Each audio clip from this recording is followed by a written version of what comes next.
आओ, क्या किए थे लास्ट क्लास बाबू लोग, जल्दी बताओ। पहले तो good morning, good morning, good morning, good morning. मैं बता दूं ये class only live at centre हो रहा है वीडियो को, क्योंकि लाइव ऑनलाइन में कोई दिक्कत आया है ऐप में। तो जो लोग भी इसको बाद में कर रहे हैं ये सोचिएगा मत कि क्या हुआ आज ये आदमी चैट्स क्यों नहीं पढ़ रहा है, क्योंकि कोई का फोन यूज कर रहे थे वो वापस ले लिया, इसलिए चैट यूज नहीं कर पा रहे हैं। नेवरदलेस आज अपने लोग पूरा लाइव एट सेंटर चला रहे हैं, लाइव ऑनलाइन नहीं हो रहा है, तो ये रिकॉर्डेड बोर्ड में मिलेगा। जो लोग भी लाइव ऑनलाइन करते थे उनको भी ज्यादा नहीं कराऊंगा, सिर्फ होमवर्क डिस्कस कराऊंगा, फिर देखते हैं कितना टाइम बचता है। Accordingly we will decide what to do. क्या था लास्ट क्लास में काम, क्या किए थे? कुछ नयापन किए थे कि सिर्फ सम्स ही कर रहे थे? कुछ नयापन बताओ, नयापन। इंटरेस्ट वाला एक पॉइंट सीखे थे, याद आ रहा है? नयापन था एक नोट ऑन इंटरेस्ट, मेरे ख्याल से, करेक्ट कि नहीं? अगर interest for a specific asset by a third party लिया हुआ है लोन, तो वो इंटरेस्ट का कॉस्ट डीम्ड रेंट सोचेंगे। डीम्ड रेंट, सिंपल सा बात, डीम्ड रेंट। तो rent is a operating cost और उसको अपने ऊपर लेते हैं। आईसीएआई अभी अपने को रेकमेंड करता है कि इसको अपने कॉस्ट ऑफ सेल्स में ले, यानी सीओपी के बाद कॉस्ट ऑफ सेल्स से पहले। तो वहां कहां आता है sir? Office and admin of general nature में इसको डाल देंगे। Office and admin of general nature में इसको डाल देंगे। अगर अगर सम्स में for a borrowed fund purpose के लिए लिया गया, यानी कैपिटल स्ट्रक्चर पर्पस के लिए लिया गया है, तो नहीं मानेंगे, तो नहीं मानेंगे। तब मतलब ये कहां आएगा? This is not a part of cost sheet but a part of PL, मतलब एक नॉन ऑपरेटिंग कॉस्ट हो गया, तो पीएल का पार्ट बनेगा, कॉस्ट शीट का पार्ट नहीं बनेगा। डन। सर अगर सम में कुछ ना बोले तो अपना अजम्पशन है, बट मैंने क्या बोला आपको? क्या मानेंगे? अपने नया वाला बात मानेंगे, क्योंकि आजकल न्यू कॉस्ट शीट पे ज्यादा चलन है। डन है कि नहीं बात? तो न्यू कॉस्ट शीट में अपने इसको अज्यूम कर लेंगे कि it is a deemed rent, काम खत्म। अदरवाइज अगर specifically mentioned on borrowed funds तो नहीं करेंगे। जैसे जो होमवर्क दिया गया था उस समय में स्पेसिफिकली मेंशन्ड था ऑन बोरोड फंड्स, तो इसमें ये कॉस्ट शीट का पार्ट नहीं बनेगा, ये सीधा कॉस्टिंग पीएल में आएगा। डन है कि नहीं बात? ये कॉस्ट शीट का पार्ट नहीं बनेगा, सीधा कॉस्टिंग पीएल में आएगा। तो जो लोग का अलग आंसर आ रहा था maybe cost of sales में ले लिए होंगे, बट इसको कॉस्ट ऑफ सेल्स में नहीं लेना है, इसको कहां लेना है? पीएल में लेना है। May be one of the mistake which many of you have done, जबकि इतने बार बोला हुआ था बोरोड फंड है तो सीधा कंसोलिडेटेड पीएल में आएगा, कॉस्ट ऑफ सेल्स का पार्ट नहीं बनेगा। डन है यहां तक बात? इसके बाद बताइए अपने लोग वो सम्स कर रहे थे विच वॉज क्वेश्चन नंबर 6। क्या जी?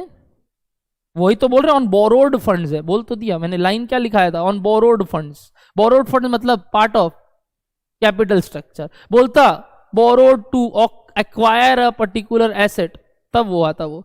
और अगर बोल दिया सिर्फ interest and other financial charges, कुछ बोला ही नहीं कि ये फंड का पार्ट है कि एसेट के लिए एक्वायर किए, तो अपने अज्यूम किए एसेट। देखो लाइन एकदम साफ साफ लिखवाया हुआ है, कॉपी खोल के पढ़ो एक बार।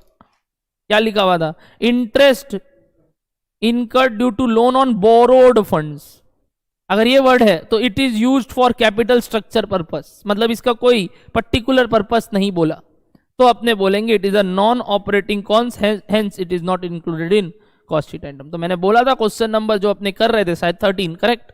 6 जो भी, तो 6 में ये नहीं लेंगे कॉस्ट शीट में, ये सीधा कहां लेंगे? पीएल में।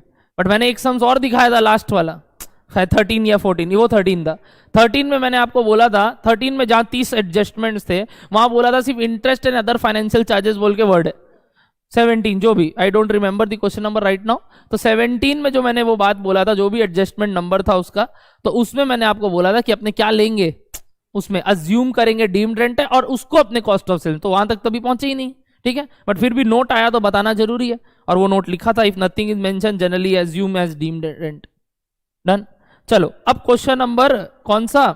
6 डिस्कस कर लेते हैं एक बार फटाफट, ठीक है? मेरे को ना कॉपी देते रहा एक बार, बहुत सुंदर लग रहे थे, कोई दिक्कत नहीं है। हाँ ठीक है, पेज नंबर 4 तक ही पहुंचा अभी तक, नहीं 22, ठीक है। आओ फिर यही क्वेश्चन नंबर वहां लिखने का आदत अभी तक छूटा नहीं है, यहाँ क्वेश्चन नंबर 6 उस कोने में, बीच में लिखना स्टार्ट करो हम पेपर फाड़ देंगे। आओ फटाफट। क्वेश्चन नंबर 6 में अपने एक बार मैं बोलता हूं, पहले मेरे को एडमिन एक्सपेंसेस का शायद एक शेड्यूल बनाना था, करेक्ट? अलग से एक एडमिन एक्सपेंस का, है कि नहीं? एक एडमिन एक्सपेंस का अलग से शेड्यूल बनाना था। ये रहा एडमिनिस्ट्रेटिव एक्सपेंसेस, जिसको अपने प्रोडक्शन नेचर का ही मानेंगे। मैंने ऑलरेडी आपको सब बता दिया था क्या एडमिन एक्सपेंस था, ठीक कि नहीं।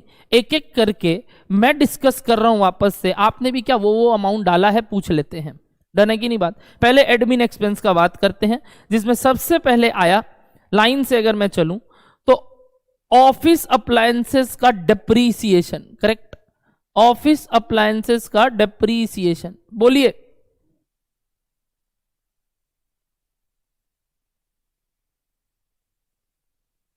कोई दिक्कत नहीं है, मैं एक बार क्लास स्टार्ट कर दिया हूं नॉन वो मोड में, अपने फिर इसको ठीक करिए, अगला क्लास के लिए रेडी कर लीजिए इसको, ठीक है, ठीक ठीक ठीक ठीक। ऑफिस एंड अप्लायंसेस का सबसे पहला एलिमेंट आया इसमें, क्या चीज बताओ तो, डेप्रिसिएशन ऑन ऑफिस अप्लायंसेस, अलग से निकालना था, तुम इसी में डाल दिया है।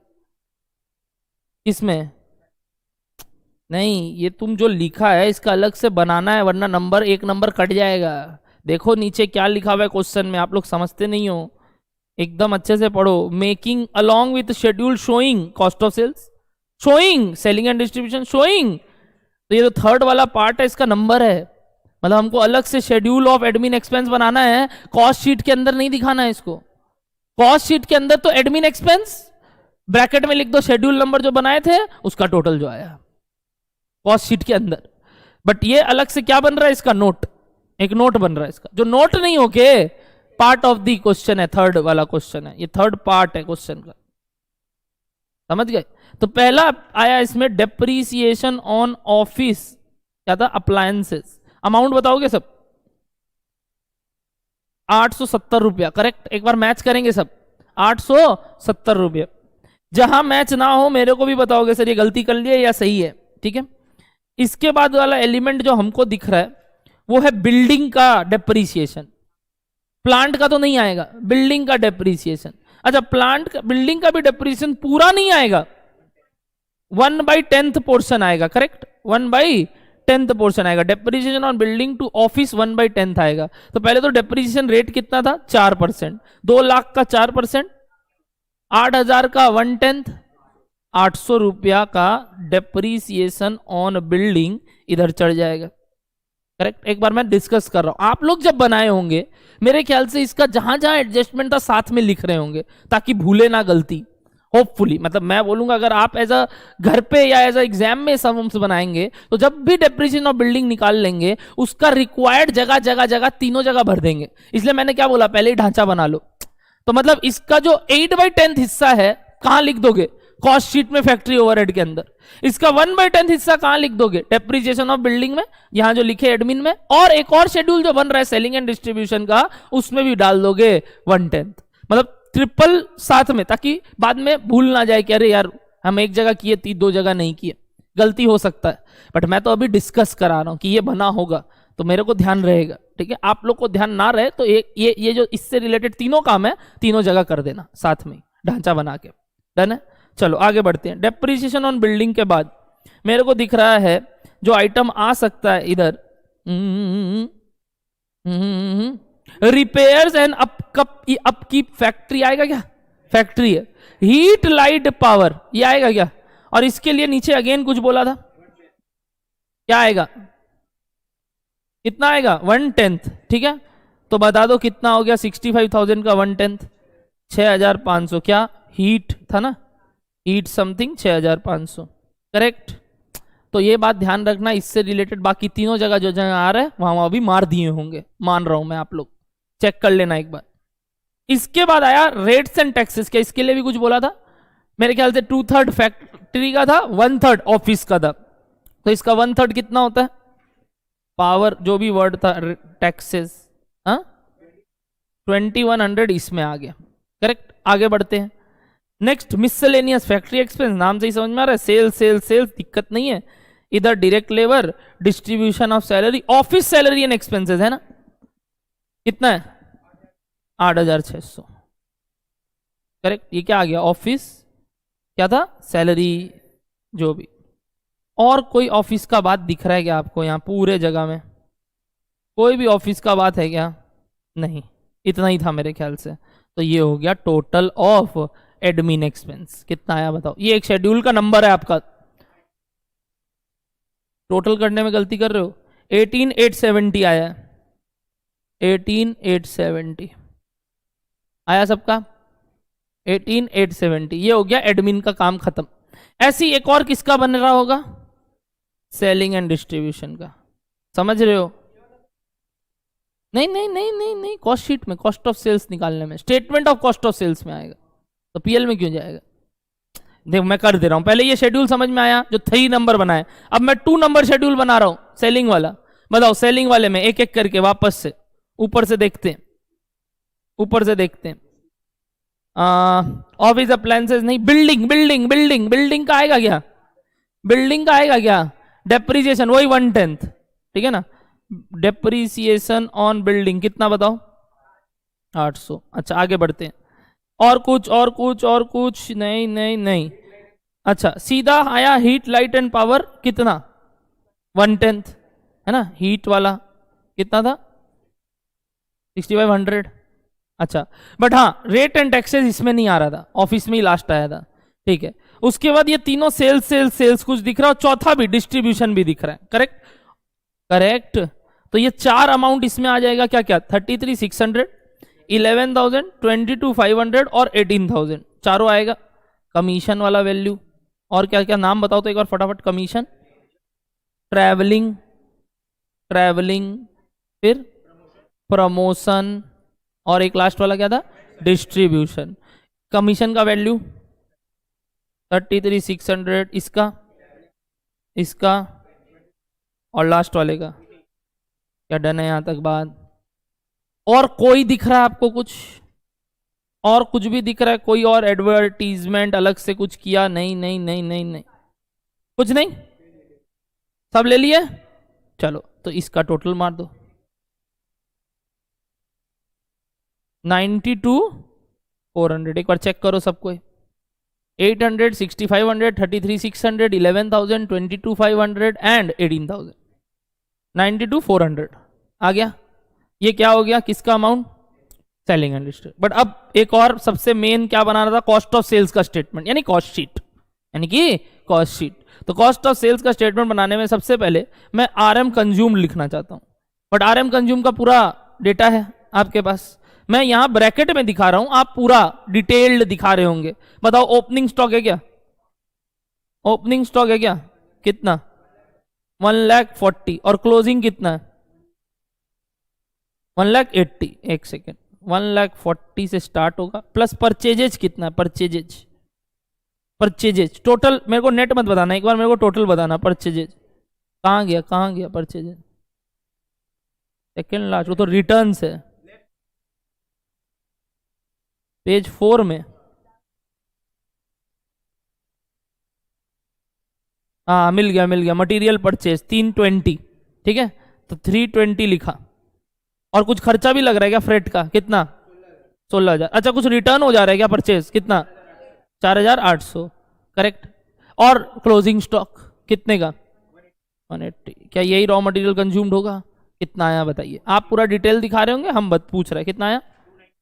291,200, 291,200 raw material consumed. Everybody getting my point?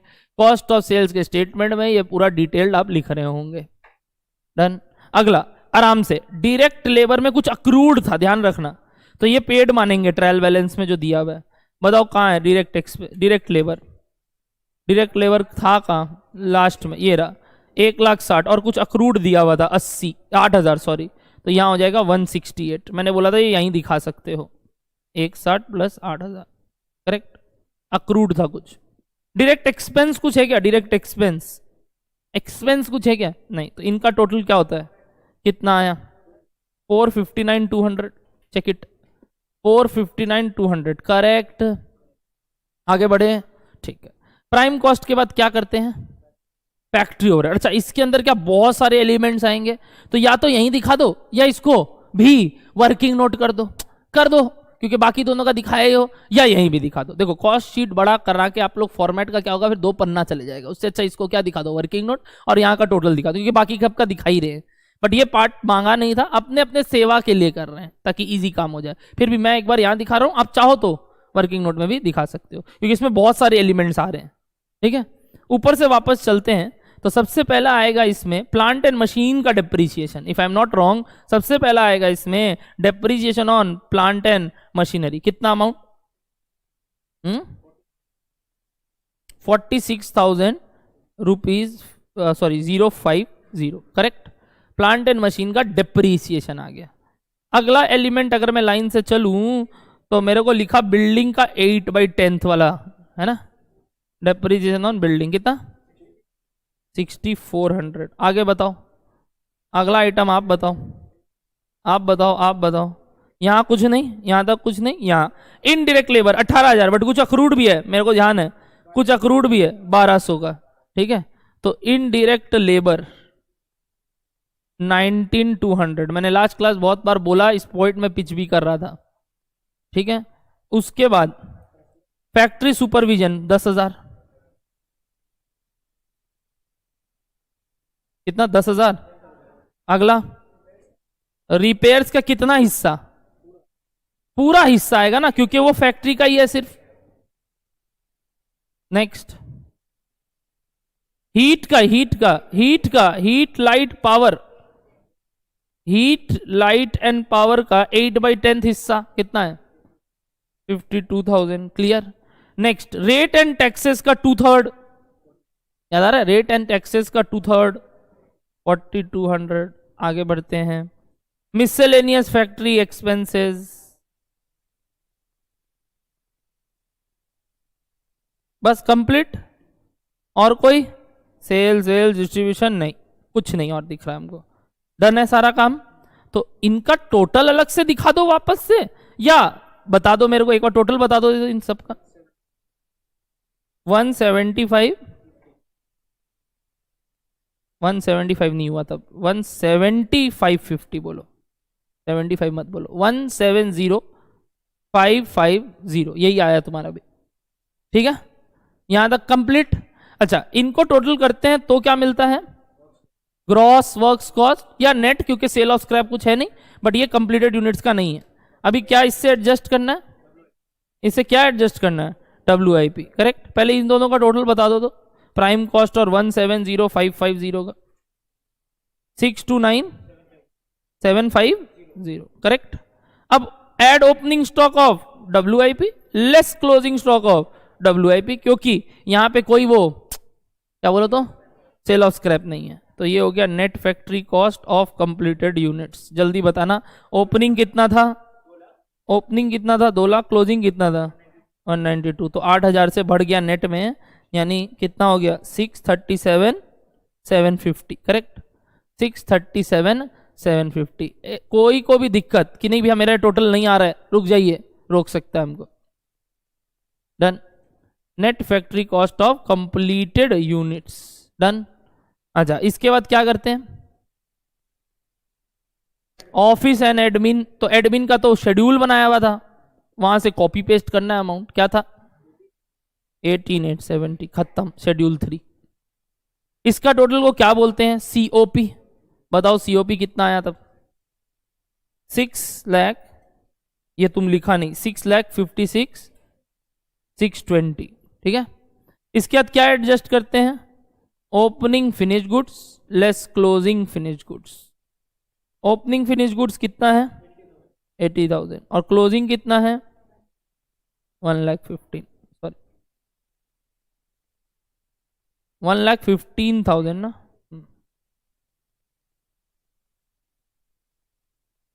बताओ कितना आया ये दोनों करके? 621, 620। ये क्या आ गया? COGS। बट अभी तो COS तक पहुंचना, बट उसके लिए एक काम और था जिसका शेड्यूल 2 बने हुए हैं, सेलिंग एंड डिस्ट्रीब्यूशन ओवरहेड। क्या था शेड्यूल 2? कितना टोटल था उसका? 92,400। ऐड करके क्या आ जाएगा? COS। काम खत्म। कितना आया? तो ये 2 जन राइट थी जो पहले से बोली थी। Very good.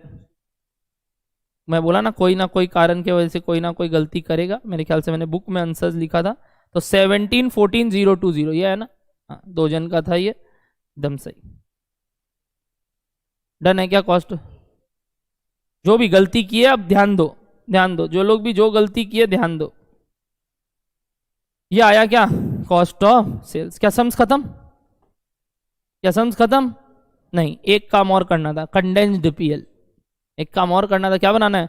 Condensed PL. ये सिर्फ इस सम्स में आया और कोई सम्स में आज तक देखने को नहीं मिला। कंडेंस्ड पीएल टी फॉर्मेट में ही बनाएंगे, कंडेंस्ड पीएल टी फॉर्मेट में ही बनाएंगे, वही डेबिट क्रेडिट। बताओ यहाँ क्या लिखते हो? बाई नेट सेल्स लिख रहा हूं, चलेगा? क्योंकि यहाँ ब्रैकेट में क्या दिखाऊंगा? Sales minus return, sales minus return, sales minus sales return. है क्या सेल्स रिटर्न? हाँ था। बताओ उसको नेट करके कितना आया? 754, 754 करेक्ट। क्या मैं कुछ स्टॉक वॉक लिखूं कि मेरा ऑलरेडी वो सब एडजस्टमेंट हो गया? सर ऐसे तो सीओजीएस लिखते, अगर ट्रेडिंग अलग से बनाते तो, ध्यान से सुनना, ट्रेडिंग बनाते तो 2 COGS balancing figure GP, very good, balancing figure GP, फिर जीपी ट्रांसफर करते हैं और अदर ऑपरेटिंग खर्चा लिखते हैं और अदर नॉन ऑपरेटिंग लिखते हैं नेट प्रॉफिट। बट मैंने क्या बोला, ऐसे नहीं बनाएंगे, अपना ऑलरेडी काम क्या किया हुआ है? सीओएस तक। तो मैं यहां लिख रहा हूं 2 सीओएस। इससे क्या होगा?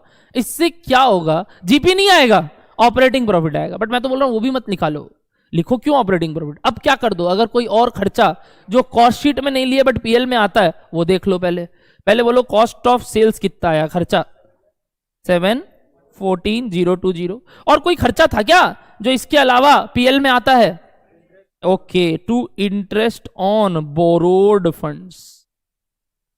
कितना था वो? 2000 पे किए थे, 2000 आउटस्टैंडिंग था शायद, देखो वो भी आउटस्टैंडिंग था 4000 का। तो टोटल खर्चा पता चल गया, कमाई पता चल गया, सीधा 2 नेट प्रॉफिट बैलेंसिंग फिगर, खत्म।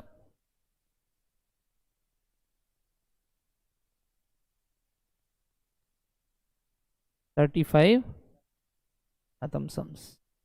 35,980 इज द प्रॉफिट का फिगर। 35,780 आया तेरा, 200 रुपये। वो कोई कैलकुलेशन एरर हुआ, क्योंकि ऐसे लिखेगा तो कैलकुलेशन एरर निकलेगा। ठीक से कर, हैंडराइटिंग सुधार हो जाएगा। ठीक किया, सही है, कैलकुलेशन एरर किया और बता दिया कहाँ कैसे लिखना है चीज। ये हुआ फॉर्मेट। मैंने ऑलरेडी लास्ट क्लास बोला, फिर भी कई लोग इस चीज को उतार नहीं पाए ठीक से, बट अब मेरे ख्याल से इट्स डन। फेयर कर लो इस चीज को पूरा। आई थिंक समझ में आ गया बात। ये था पीएल, कंसोलिडेटेड या कंडेंस्ड पीएल।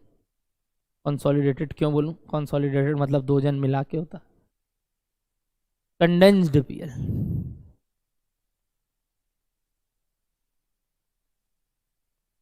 डन? अरे मेरा बच्चा लोग डन? हाँ सर डन, सर डन। क्या इजी था सर? क्या इजी था? होमवर्क जो दिए इजी था, तो बस मेहनत था। मतलब अपने को क्या होता है ना, चीजें एडजस्टमेंट, जैसे फाइनल अकाउंट में सरल है, भूल ही गए ये एडजस्ट करना, बैलेंस शीट टैली नहीं होता, सबसे बड़ा प्रॉब्लम। तो वो क्या होता है ना, टाइम को आप लोग चीजों को भूल जाते हैं। क्या होता है, एक एडजस्टमेंट छूट गया, तो इसके लिए क्या बोलते हैं बताओ? पहले से ढांचा बना लो जगह का, जो जो जहां जहां लिखना लिख दो ना। फिर अपना दिमाग इतना स्ट्रांग नहीं है जो याद रखे वापस से कि अरे हीट पावर का तो 2/3 वहां लेने था। वो एक बार लगता है अरे हम तो कर ही लेंगे, बट जब करने बैठते हैं ना दिक्कत होता है। देखा होगा, यही दिक्कत आया इतने आंसर आने का। जब क्लास में मैं बताता हूं कर लोगे, हाँ बिल्कुल, इसमें क्या है, ये तो क्या ही आप बता दिए, मैंने समझा दिया, मैंने बस बोला आप उसको कर लेना। उसके बाद देखो कैसे कैसे हो रहे हैं गलतियां। तो मतलब ये तो एग्जाम हॉल में तो कुछ भी हो सकता है, क्योंकि ना मैं समझाने आ रहा हूँ, ना तुमको बता रहा हूँ कहाँ कहाँ क्या एलिमेंट आएगा, और ना तुम ठीक से कर पा रहे होगे, और वो एक प्रेशर 3 घंटे का, एक अलग लेवल चला जाता है चीज। तो आज से अगर कैलकुलेटर में हाथ नहीं बैठाओगे, आज से अगर इंटरप्रिटेशन नहीं करोगे, आज से अगर चीजों को ठीक से नहीं लिखोगे, तो वो तो सीधा मेन एग्जाम में गलती होगा ना। तो आज हो सकता है आपको ये लगे मेरे क्लास में, अरे बाप रे सर इतना टफ लग रहा है, सम्स बहुत ज्यादा हो रहा है, दिक्कत हो रहा है हम लोगों को करने में। तो बढ़िया है, ये दिक्कत जरूरी है आज हो जाए। आज अगर हल्का हल्का हो जाए और उस दिन दिक्कत आ जाए तो किसका फायदा? मेरा तो कोई फायदा था नहीं, तुम्हारे ही फायदे के लिए काम कर रहे हैं, बट क्रिटिसिज्म है तो क्या कर सकते हैं। बट आपको ये समझना होगा कि ये जानबूझ के मैं कराता हूं ताकि आप उस दिन के लिए रेडी हो जाए। अगर मैं आज इजी इजी काम करवा दूं तो आप उस दिन के लिए लुढ़क जाओगे। डन है, आगे बढ़ सकते हैं। चलो, तो ये था question number 6। Old cost sheet के फॉर्मेट में अपने 6 क्वेश्चन बना लिए और एक होमवर्क और दिया था शायद पहले, 13 आई गेस, 13 मतलब 7 सम्स बना लिए। टोटल कितने सम्स थे आई गेस 14 ओल्ड में। देखो आगे एकदम मस्त से आपको सब चीज दिया हुआ है, चेक दैट। 14 सम्स है, अपने आधा वे राउंड कंप्लीट है ना, आधा दूर कंप्लीट कर चुके हैं। अगर मैं आगे बढ़ूं तो अपने 6 भी कर लिए। एक बार 7 में चले क्या सर? चलिए 7 में चले क्या सर? चलिए आओ आओ आओ, क्वेश्चन नंबर 7 सब रीड करेंगे। क्वेश्चन नंबर 7 सब रीड करेंगे। वीडियो आप भी रीड करेंगे बाबू, ये नहीं कि हाँ क्या ही बोल रहा है ये आदमी। लाइव ऑनलाइन भी जो करते वो अब वीडियो में बैकअप में कर रहे हैं क्लास, सॉरी बट मेरे ख्याल से आज बेयर कर लो, अभी ठीक करवा रहे हैं ऐप में ताकि अकाउंट्स की क्लास ठीक हो जाए। जल्दी जल्दी जल्दी क्वेश्चन नंबर 7 रीड करेंगे सब बच्चे। एक बार अपना रीडिंग तो पहले देंगे। सर आप नहीं पढ़ोगे? पढ़ूंगा, पहले आप। ये सीख गए ना इंटरप्रिटेट करना, और कुछ नहीं चाहिए कोई भी सब्जेक्ट में, चाहे law, tax, accounts, cost, FM.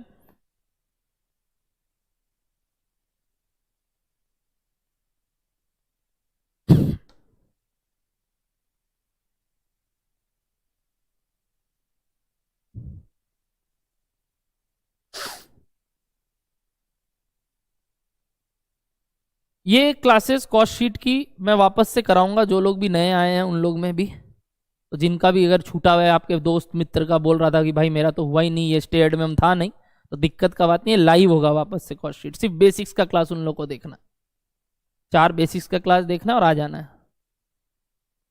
Next week से क्या स्टार्ट हो रहा है भैया? एफएम वापस से। तो इस वीक जिनका जिनका बेसिक्स का छूटा हुआ है सब कंप्लीट कर लेना, 7 क्लास।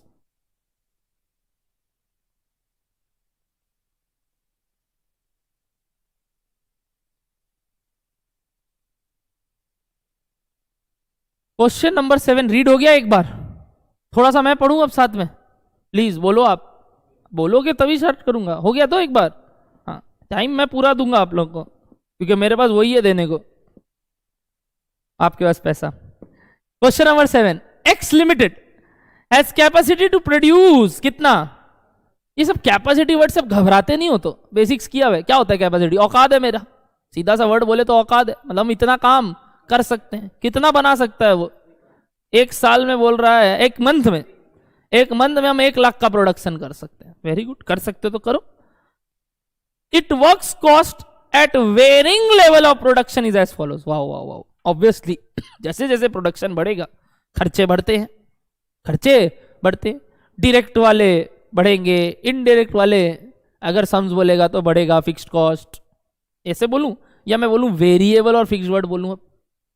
मैं डायरेक्ट इनडायरेक्ट वर्डिंग यूज करना चाहिए सर आपको। आपको क्या यूज करना चाहिए तब? वेरिएबल। अच्छा, वेरिएबल प्रोडक्शन के साथ बढ़ेगा, फिक्स प्रोडक्शन के साथ नहीं बढ़ेगा, unless otherwise mention.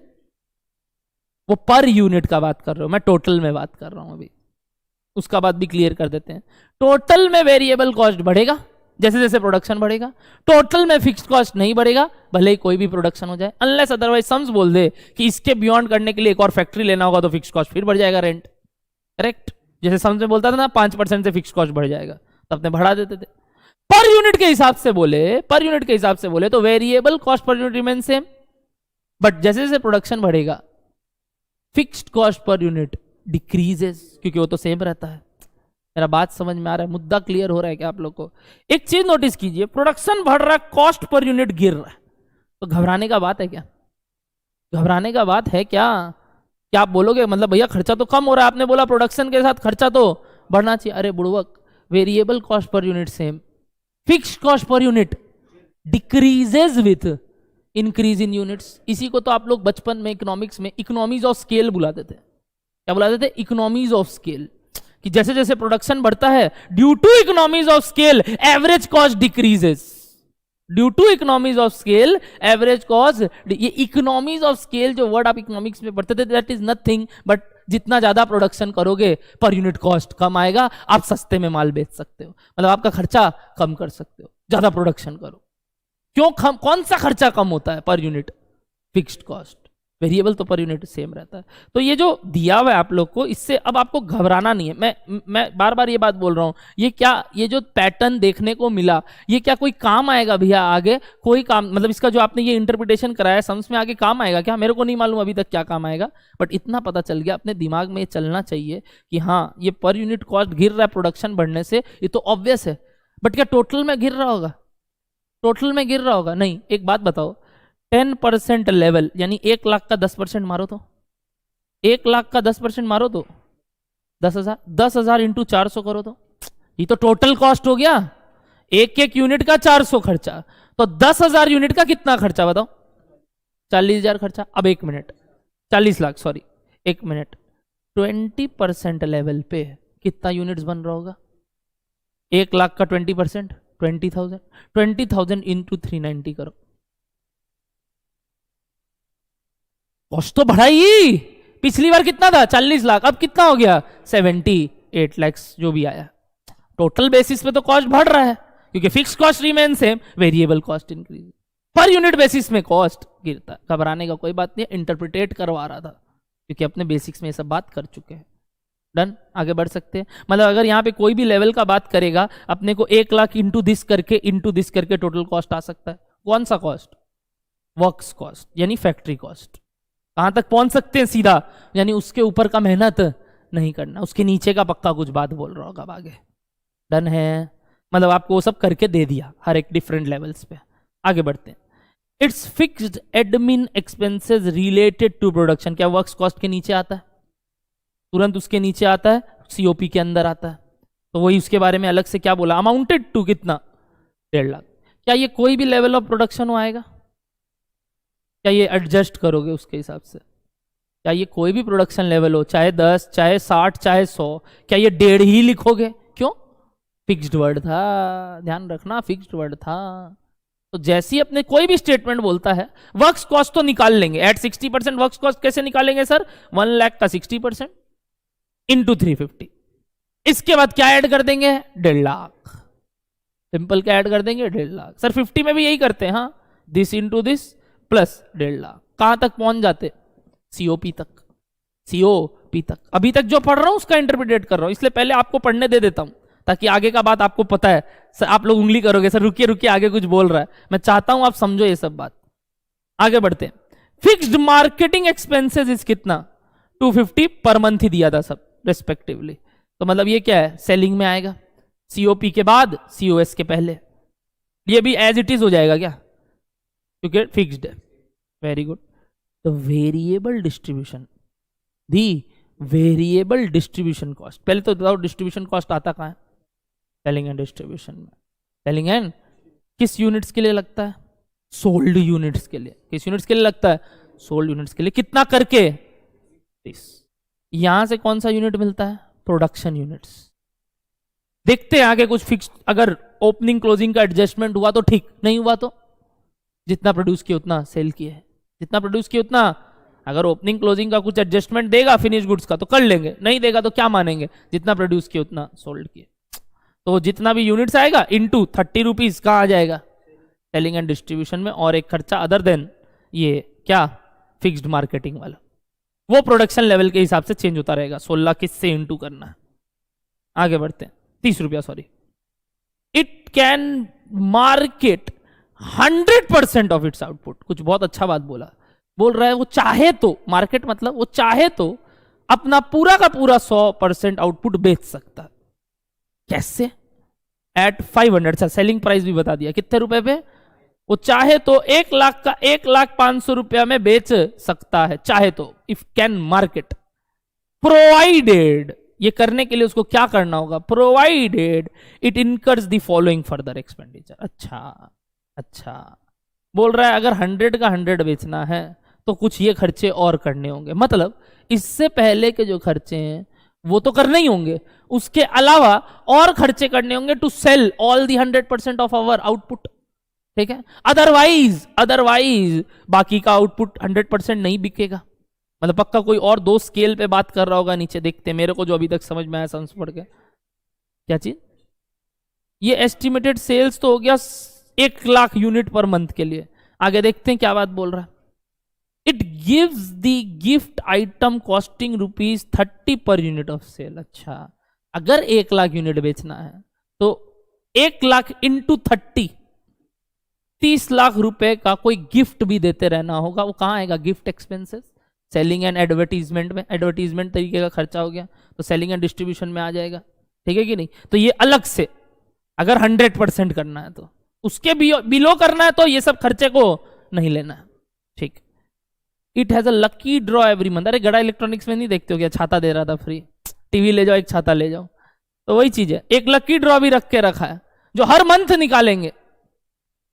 Giving first prize 50,000 का फर्स्ट प्राइज मिलेगा, फिर क्या दिया हुआ है? सेकेंड प्राइज, थर्ड प्राइज, और 3 कंसोलेशन प्राइसेस है 5,000 each to customer buying the product. तो 1 मिनट, 3 5,000 ईच, यानी टोटल कितना? 15,000। 15,000 प्लस 10,000 25, प्लस 25 50, प्लस 50 1 लाख का और खर्चा। सिंपली इतना कंफ्यूज किया, बोलना चाह रहा है मार्केटिंग में और 1 लाख फूकना होगा, और 1 लाख फूकना होगा, ठीक है। पहले से ऊपर दिया और 30 लाख प्लस 1 लाख। आगे बढ़ते हैं, और 1 लाख ऑन रिफ्रेशमेंट्स। अब अपने साड़ी वाड़ी लेने जाते हैं तो वो सैंडविच मंगवाता है ना, चाय मंगवाता है ना, अरे चाय लाओ सैंडविच, दीदी क्या खाएंगे सैंडविच, ऐसे पूछता है ना। नहीं नहीं हम लोग नहीं, फ्रेंच फ्राइज नहीं नहीं, फिर भी मंगाते हैं। नहीं नहीं पेट खराब हो जाएगा, नहीं नहीं मोटे हो जाएंगे, फिर भी नहीं, ठीक है ले आइए, थोड़ा ले आइए, ज्यादा नहीं थोड़ा ले आइए, पूरा गप कर लेते हैं एक बार में। तो वो हम लोग जाते भी उस पर्पस के साथ थे, साथ मेरे सैंडविच खाने मिलेगा।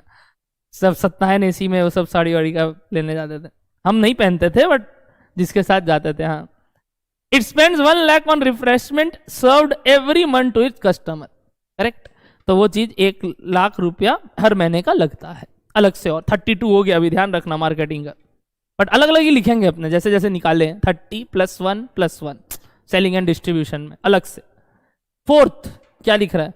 ओ एक स्पॉन्सरशिप भी करना होगा, स्पॉन्सर करना होगा, स्पॉन्सर एक टेलीविजन प्रोग्राम में हर वीक, ध्यान से, एवरी वीक है ना।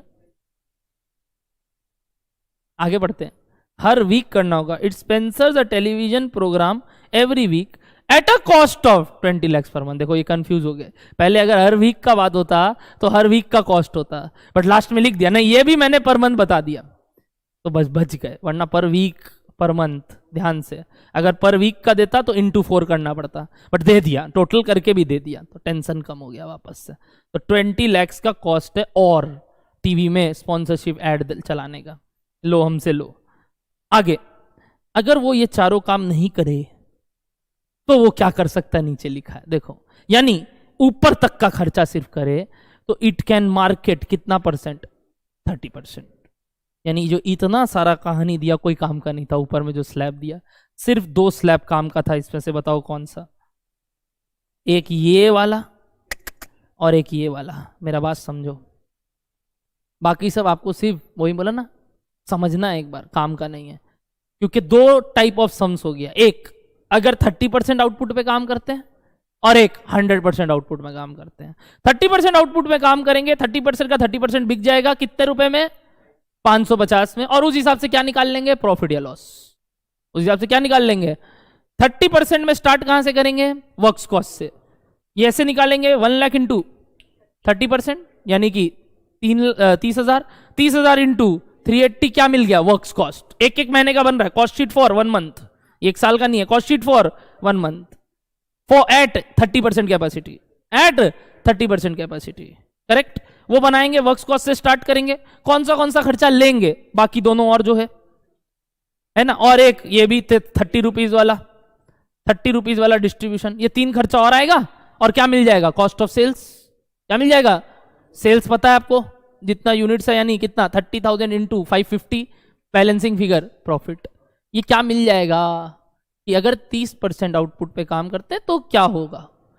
क्या ये सब खर्चा लेना है? उसमें जो चार्ट एडिशनल दिया है नहीं, पक्का फिर क्या बोलेगा? सम्स 100 पे भी बना के दिखाओ, 100 पे भी बना के दिखाओ। 100 पे क्या ये तीनों जो चल रहा था वो तो रहेगा ही, ये वर्क्स कॉस्ट नया आ जाएगा और ये 4 खर्चे नए आ जाएंगे।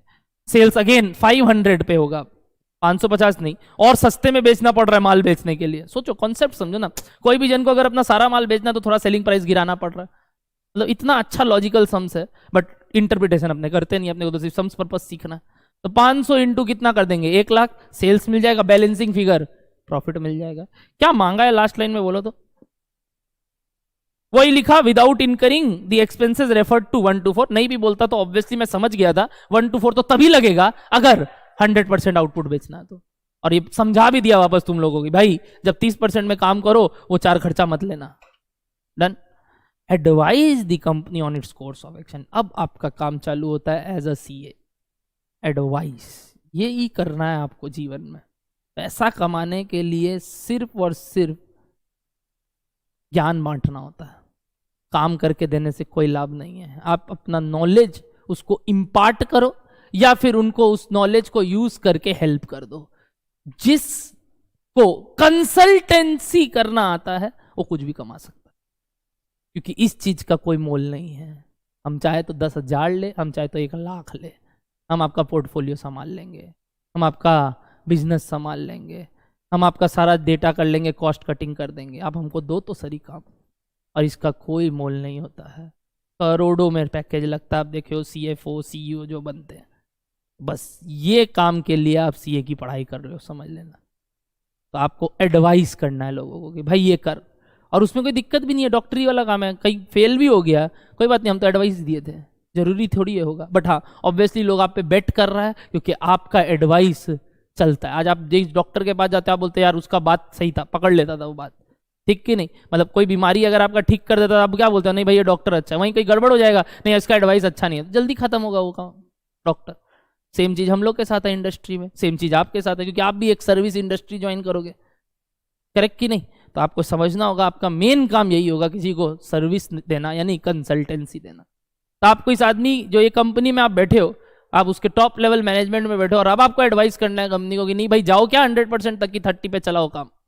तो आपका मन हमेशा करेगा कहां जाओ, 100 में जा भाई, हो सकता है फायदा हो। बट वो फायदा के लिए सब डिटेल आपके पास है। Work out that, chalk out that and tell the company क्या उसको 100 तक जाना चाहिए कि नहीं। कैसे डिसाइड करोगे? सीधा बात, जिस केस में ऑपरेटिंग प्रॉफिट ज्यादा आएगा वो एडवाइस करेंगे। जो एग्जिस्टिंग में ऑपरेटिंग प्रॉफिट है 30% में, देख लेंगे कि ये सब एक्स्ट्रा खर्चा करके, वो सेल्स जनरेट करके, काम करके क्या वो प्रॉफिट ज्यादा आ सकता है, तब एडवाइस कर देंगे कंपनी को, नहीं भाई चालू कर दे सब काम, तेरा ज्यादा प्रॉफिट आएगा। हो ना हो नहीं पता, ये तो एडवाइस का काम है, इसी चीज का आपको पैसा मिलेगा।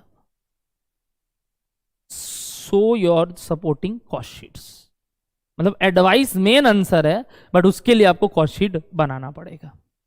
समझ में आ गया? कितने कॉस्ट शीट्स बनेंगे? 2। पहले क्या बनाओगे?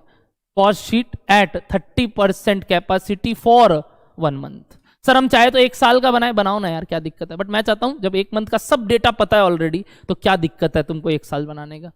दोनों का 1-1 मंथ का बनाएंगे कंपेयर करने के लिए। चलो स्टार्ट हो जाओ, सम स्टार्ट करेंगे, जिसमें सबसे पहले बनाएंगे अपने answer to question number 7, page number 5, और कॉपी बुक में भी आ जाना चाहिए respective copy number and exercise book number. और सबसे पहला हेडिंग देंगे अपने सपोर्टिंग कॉस्ट शीट। कौन सा का बन रहा है पहले बताओ? 30% है ना? तो cost sheet at 30% capacity for 1 month. Bracket में आप यूनिट्स चाहो तो यहीं दिखा सकते हो, यानी 30,000 units.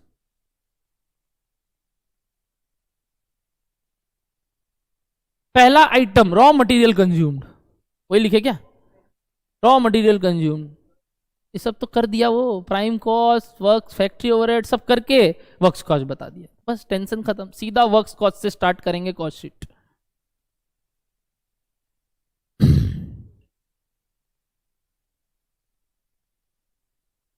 Answer to question number 7 करना स्टार्ट कर दिए हैं अपने बना रहे हैं कॉस्ट शीट 1 महीने का एट 30% कैपेसिटी, जिसका यूनिट चाहे तो ब्रैकेट में लिख सकते हैं 30,000 यूनिट्स, करेक्ट? Rupees, particulars. सबसे पहला आइटम वर्क्स कॉस्ट, जिसका ब्रैकेट में कैलकुलेशन दिखा सकते हो, कितना है बताओ? 30,000 इंटू 380,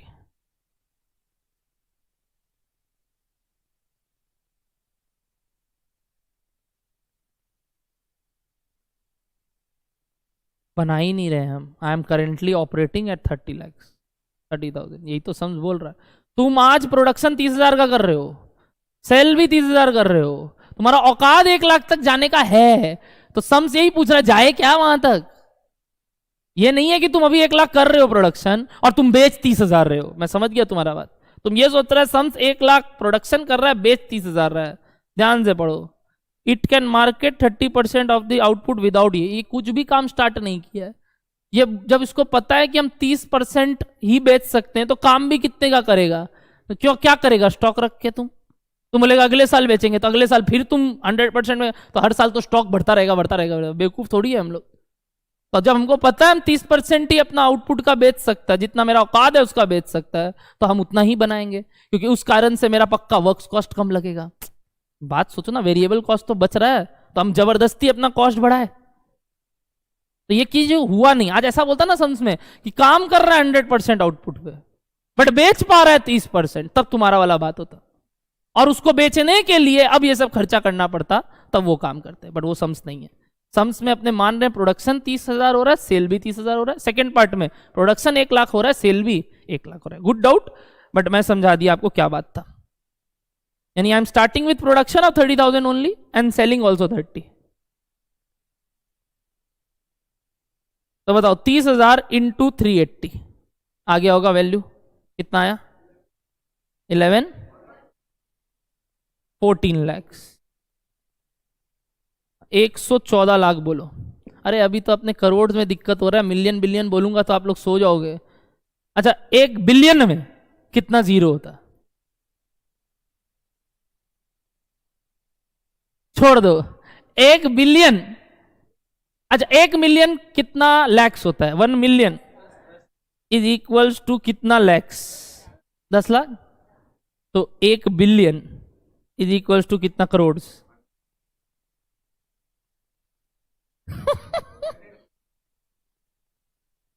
लो फंस जाओगे। 100 करोड़, 100 करोड़, 100 करोड़। 9 जीरो होता है, 9 जीरो 1 बिलियन में, 7 जीरो 1 करोड़ होता है, तो और 2 जीरो 100 करोड़। सर रहने दीजिए सर, सर प्लीज सर, तो गंज मत करो मेरे साथ ये सब चीज का। चुपचाप जितना जीरो होता है लिख दो, क्या लैख क्या वो पता नहीं मेरे को। जब भी डिक्टेट करोगे 114 5 जीरो डाल दीजिए सर। 1 करोड़ 14 लाख, 114 लाख, ट्राई मत लेना, गलत हो जाओगे आप लोग।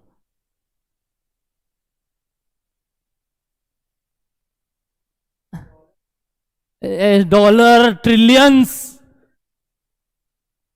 ट्रिलियन में और 3 जीरो, बिलियन के बाद 12 जीरो और। अब उसको अपने हिंदी में खरब में बोलेंगे, करोड़ के बाद आता है खरब। सोचे ही नहीं है सर जीवन में खरब तक जाना, करोड़ों में ही ठीक है। अब अदानी अंबानी बनना है तो बात अलग है, वरना ठीक।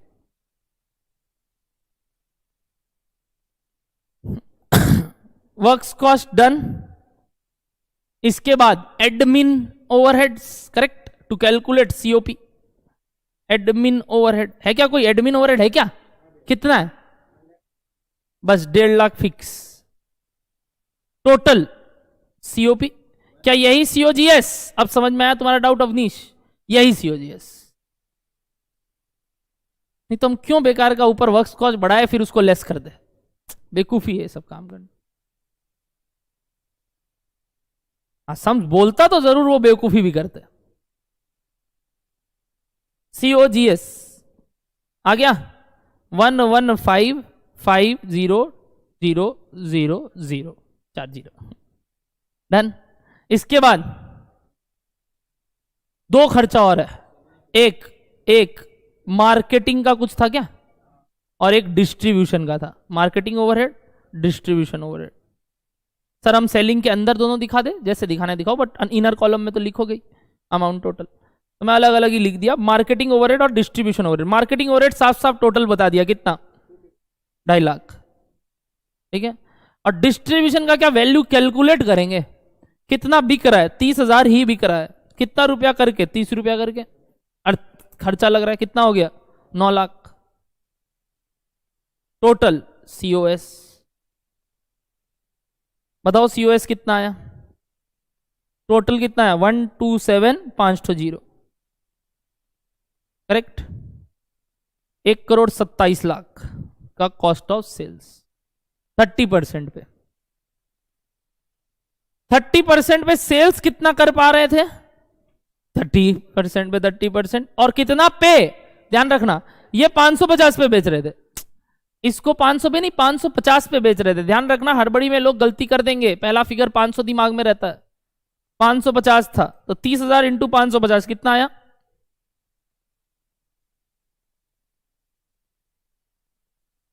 डन। तो बैलेंसिंग फिगर प्रॉफिट हो गया 38 लाख। आने दो, हाँ खुद ही करना है। डन है। अब आप किस पे बनाओगे यही काम? 100% पे ट्राई लो, एट 100% कैपेसिटी ट्राई लो। बुक देने आए हैं, 3 तल्ला जाइए। हाँ यहाँ नहीं देना अपने को, उस दिन सिर्फ वो सब था, हम ले लिया। 3 तल्ला में अपना बुक स्टोर है, यहाँ 3 तल्ला जाती इस तरफ, इधर है, ठीक है। 3 तल्ला में बुक दे दीजिए।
वीडियो समझ में आ गया ना? हाँ ठीक है। मैं वो डोरा दी एक्सप्लोरर हूं जो सुन पा रहा हूं।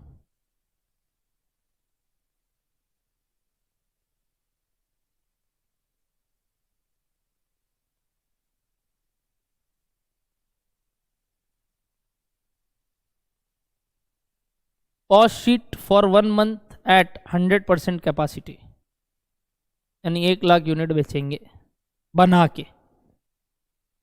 Particular works cost 1 lakh into 310, करेक्ट। 1 लाख इंटू 310 यानी 3,10,00,000 वर्क्स कॉस्ट।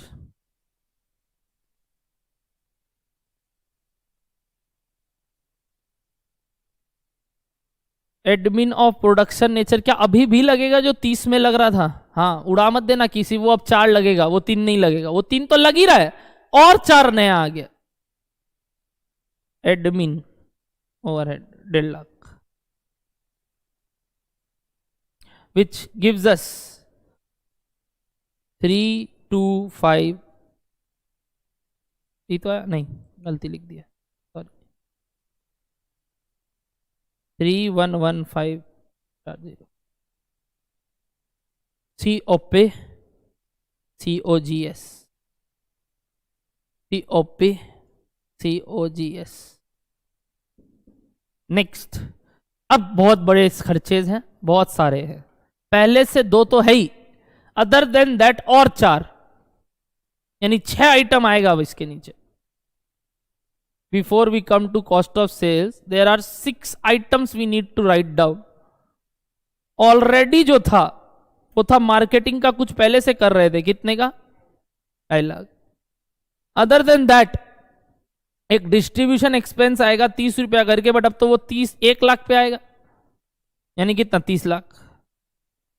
और 4 नए नए खर्चे आ गए, 4 नए नए खर्चे आ गए। सबसे पहले कितने का? गिफ्ट, गिफ्ट्स कितना? 1,30,000 करके और 30 लाख और बोलो और लकी ड्रॉ कॉस्ट या ओवरहेड बोलो कितना फिक्स है क्या ये 1 लाख कि कुछ कैलकुलेट किए कोई तरीके से हाँ तो लिख देना 50 + 50 25 प्लस 5,000 इंटू 3 और plus 10,000 correct 50 + 25 + 10 plus 5,000 into 3 50 first prize 25 second prize 10 third prize और कॉन्सोलेशन प्राइज जिसको जो आप लोग वो भी नहीं जीतते हो वो पार्टिसिपेशन प्राइज जीतते हो आप लोग पार्टिसिपेट किए थे बस पहुंच गए थे वहां लंगड़ा रूला लेसलन ने हो गया कंप्लीट बताओ कितना है ये भी 1 लाख आया क्या नेक्स्ट ओह ये तो बहुत जरूरी चीज है रिफ्रेशमेंट्स कितना सीधा बोल दिया 1 लाख लगेगा फिक्स 1 लाख और है क्या ओ और ये स्पॉन्सरशिप था ना स्पॉन्सर बने थे आप लोग बताओ कितने का 20 लाख कैसे आया ये 20 लाख फिक्स दिया हुआ है खत्म total cost of sales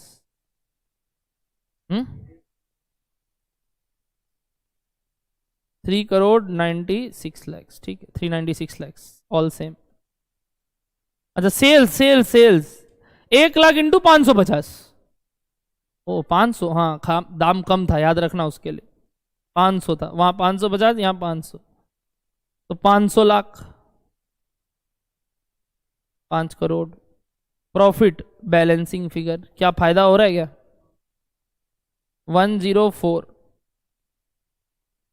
1,04,00,000 profit आया 1,04,00,000 पिछली बार कितना आ रहा था फायदा होगा क्या फायदा होगा जाओ जाओ जाओ बोले फायदा हो रहा है जाओ फायदा हो रहा है तो जाओ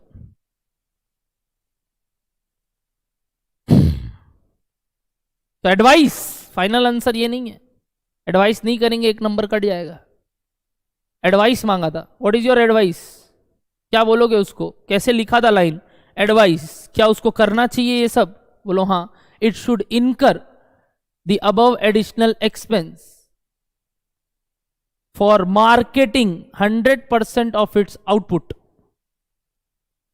एट उतना नहीं market 100% output since profit is higher in that case since profit is higher at that case तो एडवाइस कैसे लिखोगे बताओ एडवाइस कैसे लिखोगे वही एक्स लिमिटेड शुड क्या इनकर क्या अबव एडिशनल एक्सपेंसेस जो भी वर्ड था वो लोग का अदर एडिशनल एक्सपेंडिचर या एक्सपेंसेस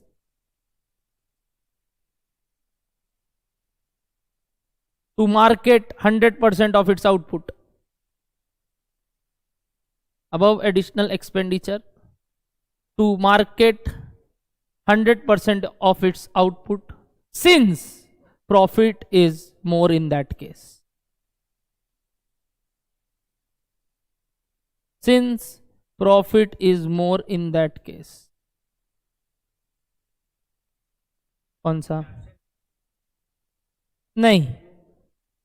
नहीं वो नहीं देने का दरकार ये एक मतलब ऐसा नोट है जो नहीं देना पड़ता पूछ लिया ठीक किया बट नहीं देना पड़ता क्योंकि इतना अभी अपने को ध्यान रहेगा एग्जाम में ध्यान नहीं रहेगा ये एक अजम्पशन नहीं हुआ ये एक जनरलाइज्ड बात है नहीं बोले तो वो कर रहे हैं अजम्पशन तब होता है जब 2 बातें कर सकते हैं अपने भाई ये भी कर सकते थे और ये भी बट वो नहीं कर सकते ये ही कर सकते थे धन्यवाद कुछ यूनिवर्सल बातें हो जाती हैं तो वो उसमें आ गई आगे बढ़ सकते हैं चलिए this complete question number 7 I don't think so it was difficult just एक इंटरप्रिटेशन स्किल बढ़ाने के लिए मैंने ये समझ दिया ऊपर वरना ये होमवर्क होता क्वेश्चन नंबर 8 में आएंगे सब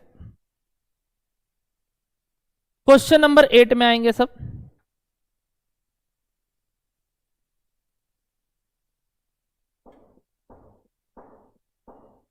आ गए सब एक रीडिंग देंगे हाँ सर देंगे ना क्यों नहीं देंगे चलिए एक रीडिंग देंगे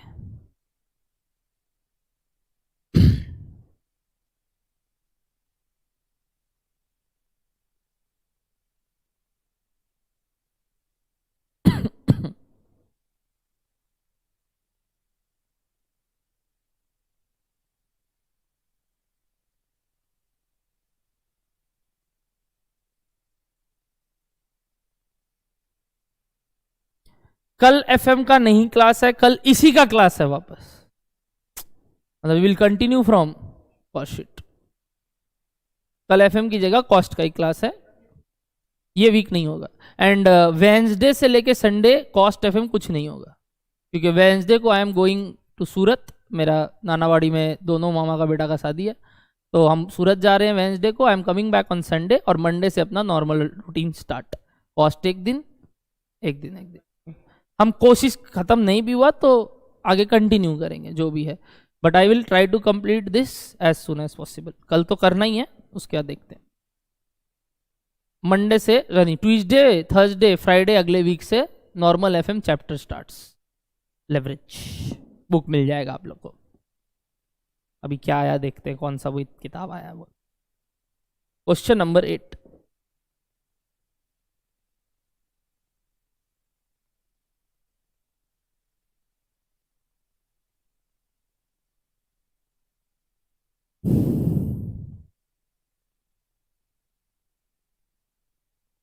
पढ़ रहे हो, पढ़ लिए हो?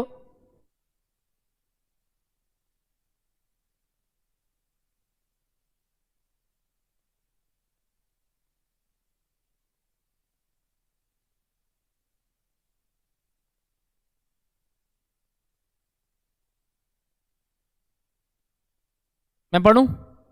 मैं पढ़ता हूं। X limited has a small furniture factory and specializes in manufacture of small tables of standard sizes of which he can make 15,000 a year। एक साल में 15,000 का प्रोडक्शन करना है, कर सकता है, कर सकता है।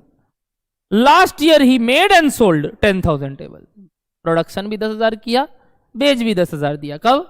लास्ट ईयर, यानी पास्ट डेटा बता रहा है। एंड उसका कॉस्ट पड़ा था 55 रुपया। एक एक को बनाने का खर्चा लगा था, जिसका कुछ ब्रेकअप दिया है, मेड अप ऑफ क्या क्या, जिसमें मटेरियल का 30 रुपया था, लेबर का 10 था, और fixed overhead recovered at the rate 50% of material cost, which is obviously equal to 15 rupees, क्योंकि 30 का 50% 15 रुपया होता है। 30 रुपए का 50% 15 रुपया होता है। कुछ समझ में आया? रिकवर्ड ओवरहेड फिक्स्ड क्या बोलना चाह रहा? याद करो, याद करो, मैंने पहले भी बोला था, मेरे यहां पे भी सेंटर में जो एसी चार्जेस है, क्या ये एक ओवरहेड है? क्या ये एक ओवरहेड है? करेक्ट, ये एक ओवरहेड है। ध्यान से सुनना, आज ये एसी चार्जेस जो एक ओवरहेड है, भले ही एक ओवरहेड है, बट चलेगा तो वैसे ही ना, स्टूडेंट्स के हिसाब से चलेगा तो वैसे ही। कभी हो सकता है सर्टेन पोर्शन इसमें वेरिएबल हो, सर्टेन पोर्शन फिक्स्ड हो। जैसे अभी एक एसी चला है, चाहे यहां और 10 आदमी बैठता तो एक से और हो जाता, या एक आदमी और आता तो भी एक से। तो ऐसा थोड़ी है कि एक स्टूडेंट बढ़ने से एसी का चार्ज डायरेक्टली प्रोपोर्शनल है, नहीं। बट और बढ़ जाए तो एक एसी और चालू, फिर एक एसी और चालू, मतलब certain level of semi variable cost है। अभी तक क्या समझ में आया? सेमी वेरिएबल, कुछ वेरिएबल है कुछ फिक्स्ड है। बट हाँ, ओवरहेड, ओवरहेड आगे बात करते हैं। बट यहां ब्रैकेट में लिख दिया फिक्स्ड ओवरहेड। जैसे मैंने आपको बोला, चाहे यहां कितने भी स्टूडेंट बैठे, चाहे मेरा यहां कितना भी क्लास चले, चाहे एसी चले ना चले, मेरा एसी का चार्ज क्या है? फिक्स्ड। फिक्स्ड किस बेसिस पे सर फिक्स किया गया? कोई रिकवरी पैटर्न होगा। रिकवरी कौन करते हैं कॉस्ट का? जो कॉस्ट लग रहा है, जिनका कॉस्ट लगता है उसका रिकवरी करते हैं, करेक्ट। जो इस बिल्डिंग के मालिक है, उनका रेवेन्यू क्या था?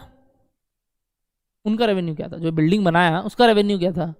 जो बेच के कमाएगा वो जगह बेचेगा, कमाएगा। जो इस चीज को लिया उसका, या जो रेंट पे लिया उनका रेंटल इनकम, जो सेल किया तो सेल्स हो गया। अब हम तो ये चीज अगर बोले कि हम खरीद लिए जगह, ठीक है, तो मेरे लिए ओनरशिप में आ गया, फिर हम बात करेंगे। बट हम रेंट पे लिए जगह, तो रेंट का भी पैसा हमको देना। अच्छा, इलेक्ट्रिसिटी मैं यूज कर रहा हूं, मेरे को देना होगा। एसी चार्जेस मैं यूज कर रहा हूं, मैं दूंगा।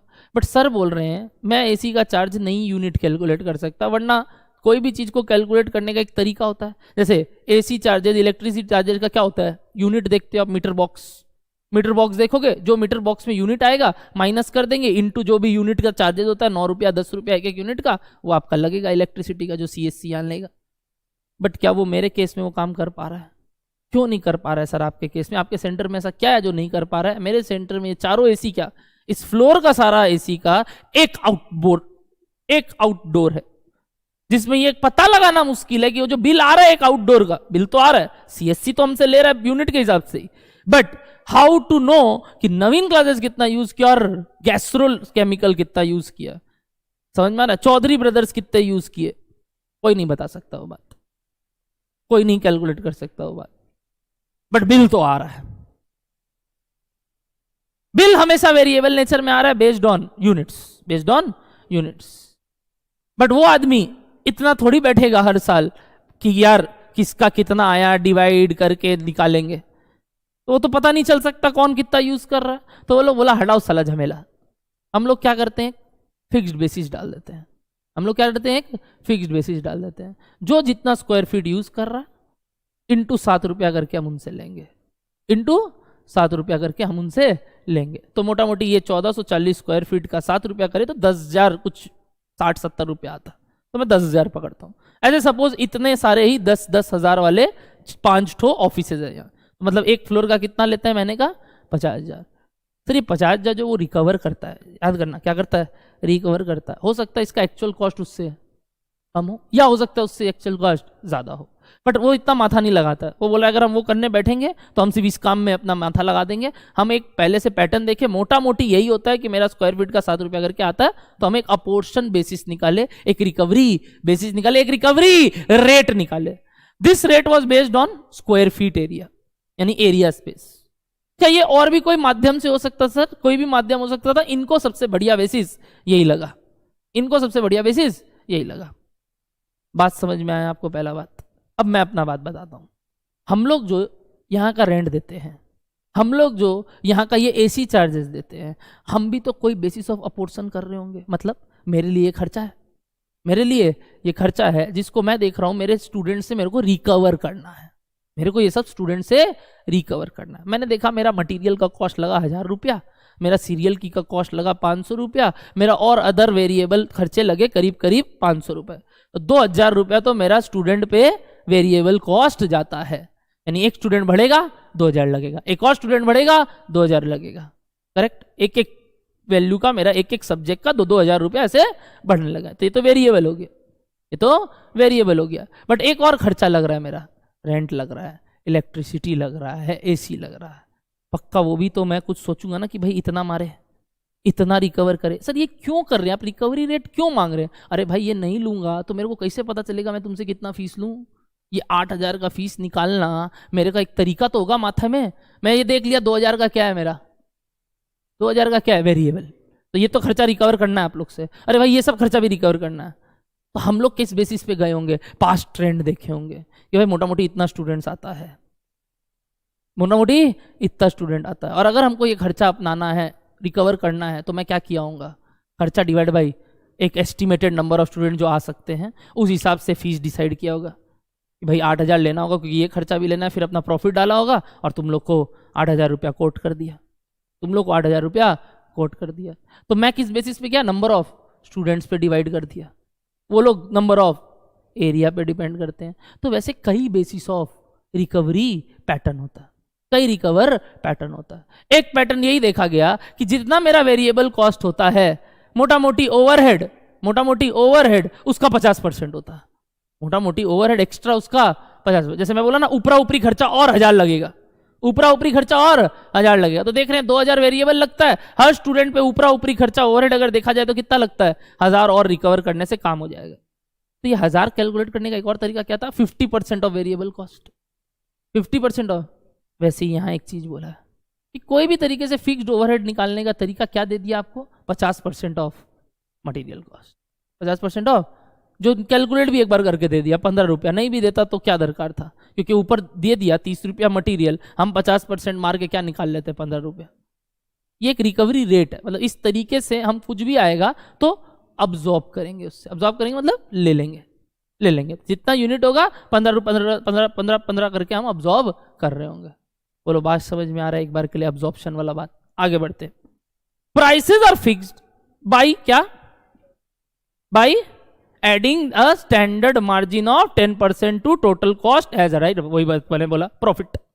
मैंने बोला प्राइस डिसाइड करने के लिए मैंने बोला ये जो खर्चा लगा 55 का 10% 5.5 ऐड कर दो, 60.50 का मैंने सेलिंग प्राइस डिसाइड करता हूं मैं। आगे बढ़ते हैं।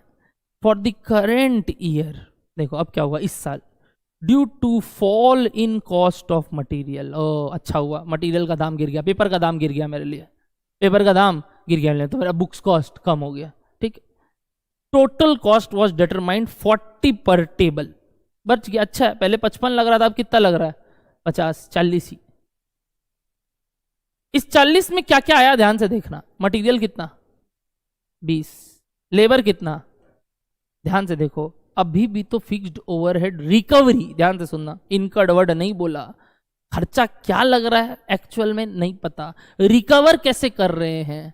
मेरा बात ध्यान से सुनना। आप ये सोचो कि भैया पहले अगर उतना लग रहा तो इस साल अलग क्यों लग रहा है? मैंने कहीं लगने का बात ही नहीं किया। मैंने तो क्या बात कर रहा हूं? रिकवरी का बात। लगे क्या लगे आज नहीं पता, मैं सामने वाले से कैसे वसूलूंगा वो बात कर रहा हूं, वो बात कर रहा हूं। समझ में आ रहा है क्या बात? तो अभी भी रिकवरी पैटर्न सेम है क्या? इस साल भी रिकवरी पैटर्न सेम है क्या? 50% ऑफ मटेरियल, मतलब अब मटेरियल कॉस्ट सिंस 20 हो गया तो रिकवरी भी 10 हो गया, जबकि पहले क्या हो रहा था? 15। तो don't get confuse by the term कि भैया फिक्स था आपने चेंज कैसे कर दिया। अरे भाई मेरा रिकवरी पैटर्न चेंज हो गया, मतलब रिकवरी जिससे कर रहा था, सॉरी पैटर्न सेम है बट वो कॉस्ट सेम हो गया जो बेस था, तो इस वजह से कॉस्ट रिकवरी भी कम हो गई। क्या पता वो ऊपरा ऊपरी खर्चा कम ही लग रहा है उस वजह से ही।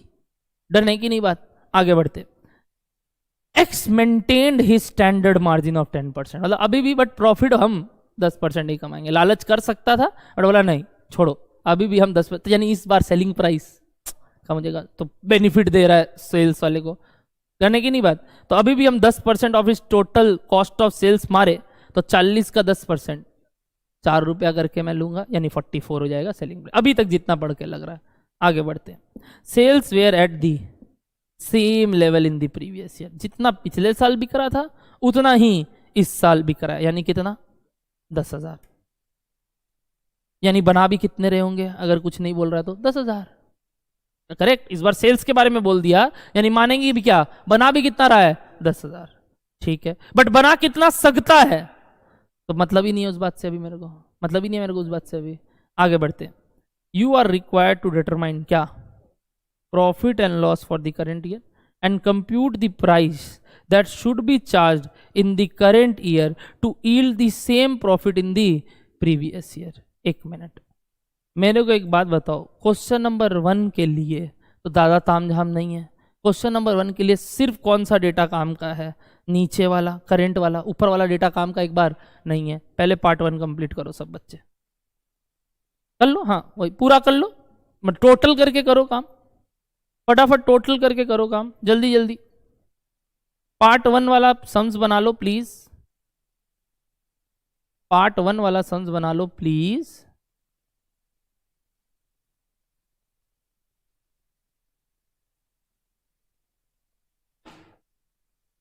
Determine the profit and loss for the current year, यानी कॉस्ट शीट। क्यों सर पीएल क्यों नहीं? अरे यार कॉस्ट शीट में पीएल नहीं, कॉस्ट शीट कौन सा प्रॉफिट? मतलब ऑपरेटिंग प्रॉफिट।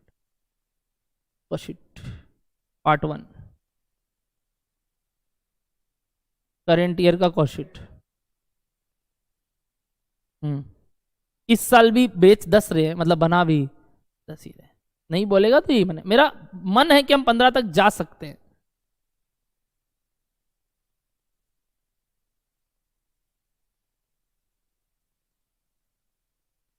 जल्दी बताओ, एकदम सिंपल बात है। ये रिकवरी बेसिस पे काम हो रहा है, एक्चुअल बेसिस पे नहीं हो रहा।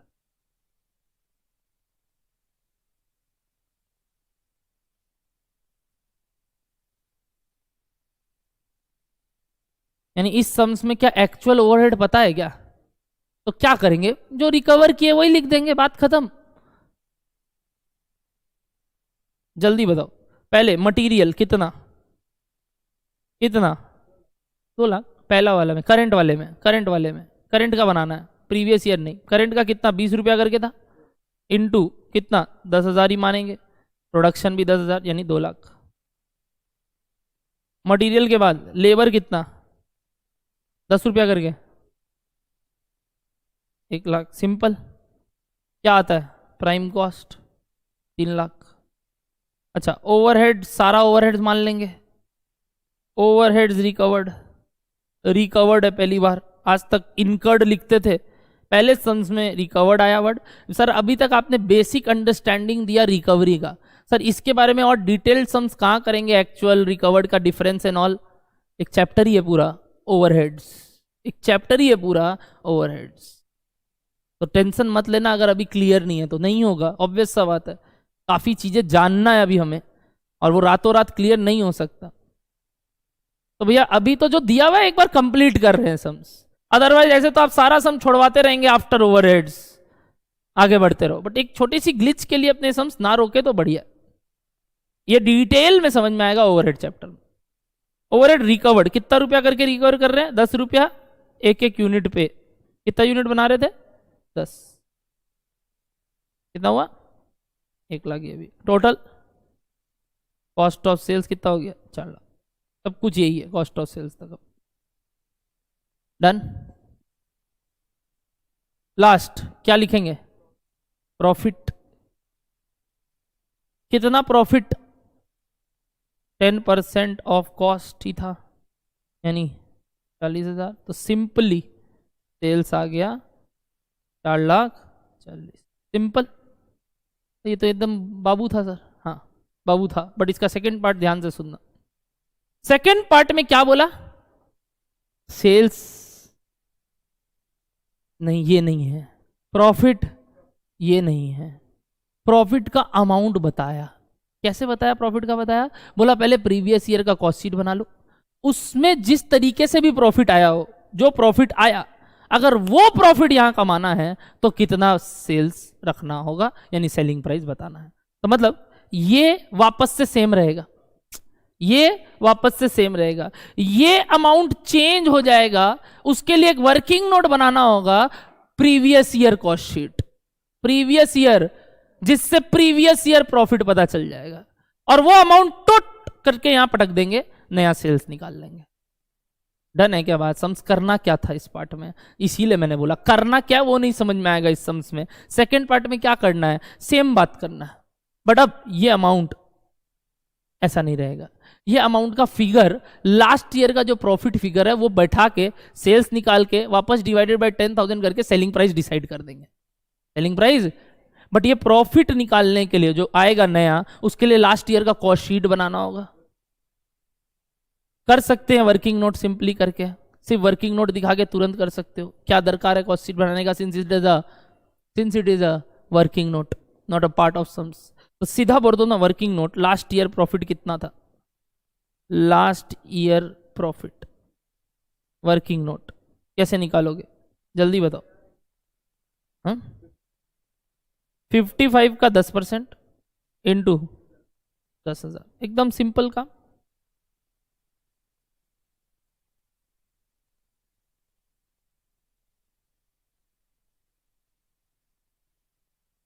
ध्यान रखना मैंने यहां सब रिकवर्ड चीज लिखाए हैं।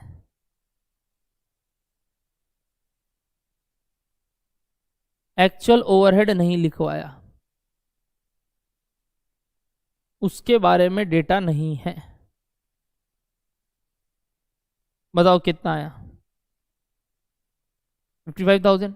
तो यहां प्रॉफिट सब्स्टिट्यूट हो जाएगा, वापस से पूरा नोट बनेगा, बट आप वहां से क्या स्टार्ट कर सकते हो, सीओएस से जो पार्ट 2 बनाना है वो कॉपी कर सकते हो, सीधा स्टार्ट क्या कर सकते हो, सीओएस से। क्या निकालना था बताओ, डिटरमाइन क्या करना था सेकंड वाले पार्ट में, कंप्यूट द प्राइस था। तो कॉस्ट शीट वापस नहीं बनाना है, cost of sales plus new profit कितना 55। तो न्यू सेल्स कितना होना चाहिए बताओ, 455 नया सेल्स हो गया। तो समझ में आ रहा है क्या, कॉस्ट ऑफ सेल्स तो उतना ही है, प्रॉफिट का फिगर जो पहले 10% मारे थे वो ना मार के लास्ट ईयर जो प्रॉफिट कमाए दैट इज 55,000, अगर वो कमाना हो तो सेल्स कितना करना होगा, सेल्स करना होगा 4,55,000 का। कितने यूनिट्स के लिए, तो एक यूनिट का सेलिंग प्राइस क्या हो जाएगा? 45.5 rupees. 45.5 rupees is should be the selling price. Part 2 का आंसर 45.5। इजी है क्या सर? एकदम लोलू था। तो आप ये क्लास वर्क में क्यों कराते हैं सर? कारण इस सब में कुछ ऐसा चीज मांगता है जो हो सकता है आपको घर में समझना है कि मांग क्या रहा है। और यहां रिकवर्ड आया, ओवरहेड इनकर्ड नहीं आया। सर इस दोनों में क्या डिफरेंस है? हल्का फुल्का समझाया। रिकवर्ड मतलब जो वसूलते हैं, लगा क्या है सम्स में नहीं दिया इस पर्टिकुलर सवाल में, तो अभी नहीं बात कर रहे। आज तक सारे सम्स में इनकर्ड वर्ड था तो वो ले रहे थे। ये एक पहला सम्स आया जहां रिकवर्ड वर्ड आया। सर ऐसा बारे में और देखने मिलेगा भाई, पूरा चैप्टर वही है, 10 क्लास लगेगा उस चैप्टर में, पूरा चैप्टर ही वही है, ओवरहेड्स। डन है? तो यहां कंप्लीट हो गया क्या बात? कितना आया selling price? New selling price कितना आया? 45.5। ये ऐड करके सेल्स आया 455 डिवाइडेड बाई 10,000, तो आंसर आ गया कितना? 45.5 should be the selling price. Done. Question number कौन सा? 8। 9 पहले से कर चुके हैं क्या? 9 पहले से कर चुके हैं क्या? मेरे को कुछ दिख रहा है मेरा किया हुआ है उसमें। 9 बहुत अच्छा सवाल था, पहले से कर चुके थे। याद है इस पे बहुत बातचीत किए थे अपने, है कि नहीं? एफिशिएंसी के ऊपर। करेक्ट।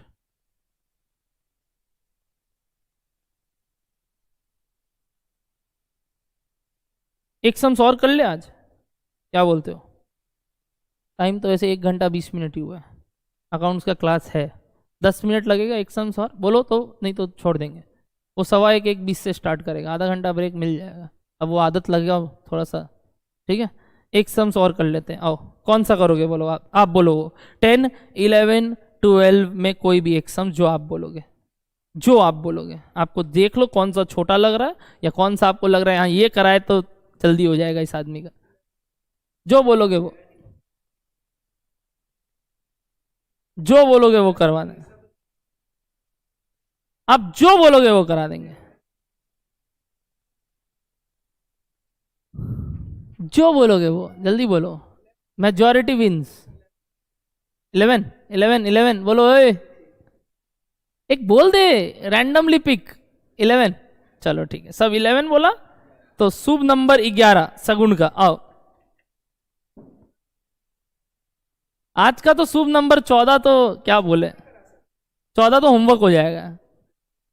क्वेश्चन नंबर 11 आओ, होमवर्क दे देंगे आज का। बेस्ट, सही बोली। 14 नंबर आज का होमवर्क हो जाएगा, बिल्कुल सही। आओ फटाफट क्वेश्चन नंबर 11 जल्दी जल्दी खत्म करते हैं। हाँ, अगर नहीं भी कंप्लीट पाया तो समझा तो दे कम से कम, ताकि घर पे भैया हम ट्राई करेंगे, जो कि गलत लाएंगे अगले दिन, बट ट्राई करें। Question number 11। चलो, एक रीडिंग देंगे सर हम लोग? हाँ बिल्कुल देंगे सर, टाइम नहीं, हम लोग नहीं देंगे। दो, एक रीडिंग जरूर से दो।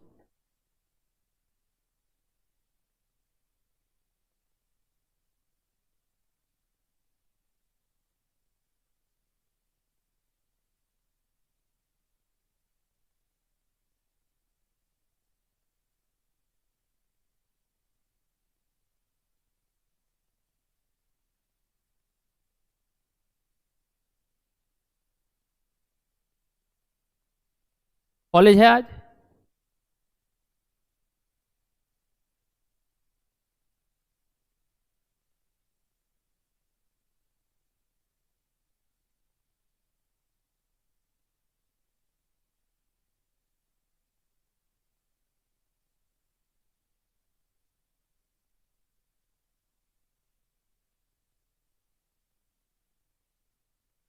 डन। शाम को जाना है ना, कॉलेज ही जाना। हाँ 11 पढ़ लिया, दे दिया एक रीडिंग पक्का। मैं पढ़ूं? पढ़िए। The following data relates to the manufacturing of standard product during the month of blah blah blah blah. एक महीने का है, सिंपल, मार्च का। क्या? Stock of raw material opening और वर्क इन प्रोग्रेस ओपनिंग। अपने एकदम स्मार्ट है, अपने ओपनिंग वर्ड पकड़ लिए डेट देख के। 1 मार्च यानी opening. Purchases of raw material, carriage inward, oh my God, stock of raw material पता है आपको क्या होता है, परचेजेस पता है क्या होता है, करेक्ट, कैरेज इनवर्ड क्या होता है आपको पता है, डन है कि नहीं बात। तो ये तीन चीज आप एडजस्ट करते हो और फिर लास्ट में क्या करोगे आप, less closing stock of raw material. ये क्लोजिंग है क्या, ये भी क्लोजिंग है क्या, ध्यान रहेगा ये बात, ठीक ठीक।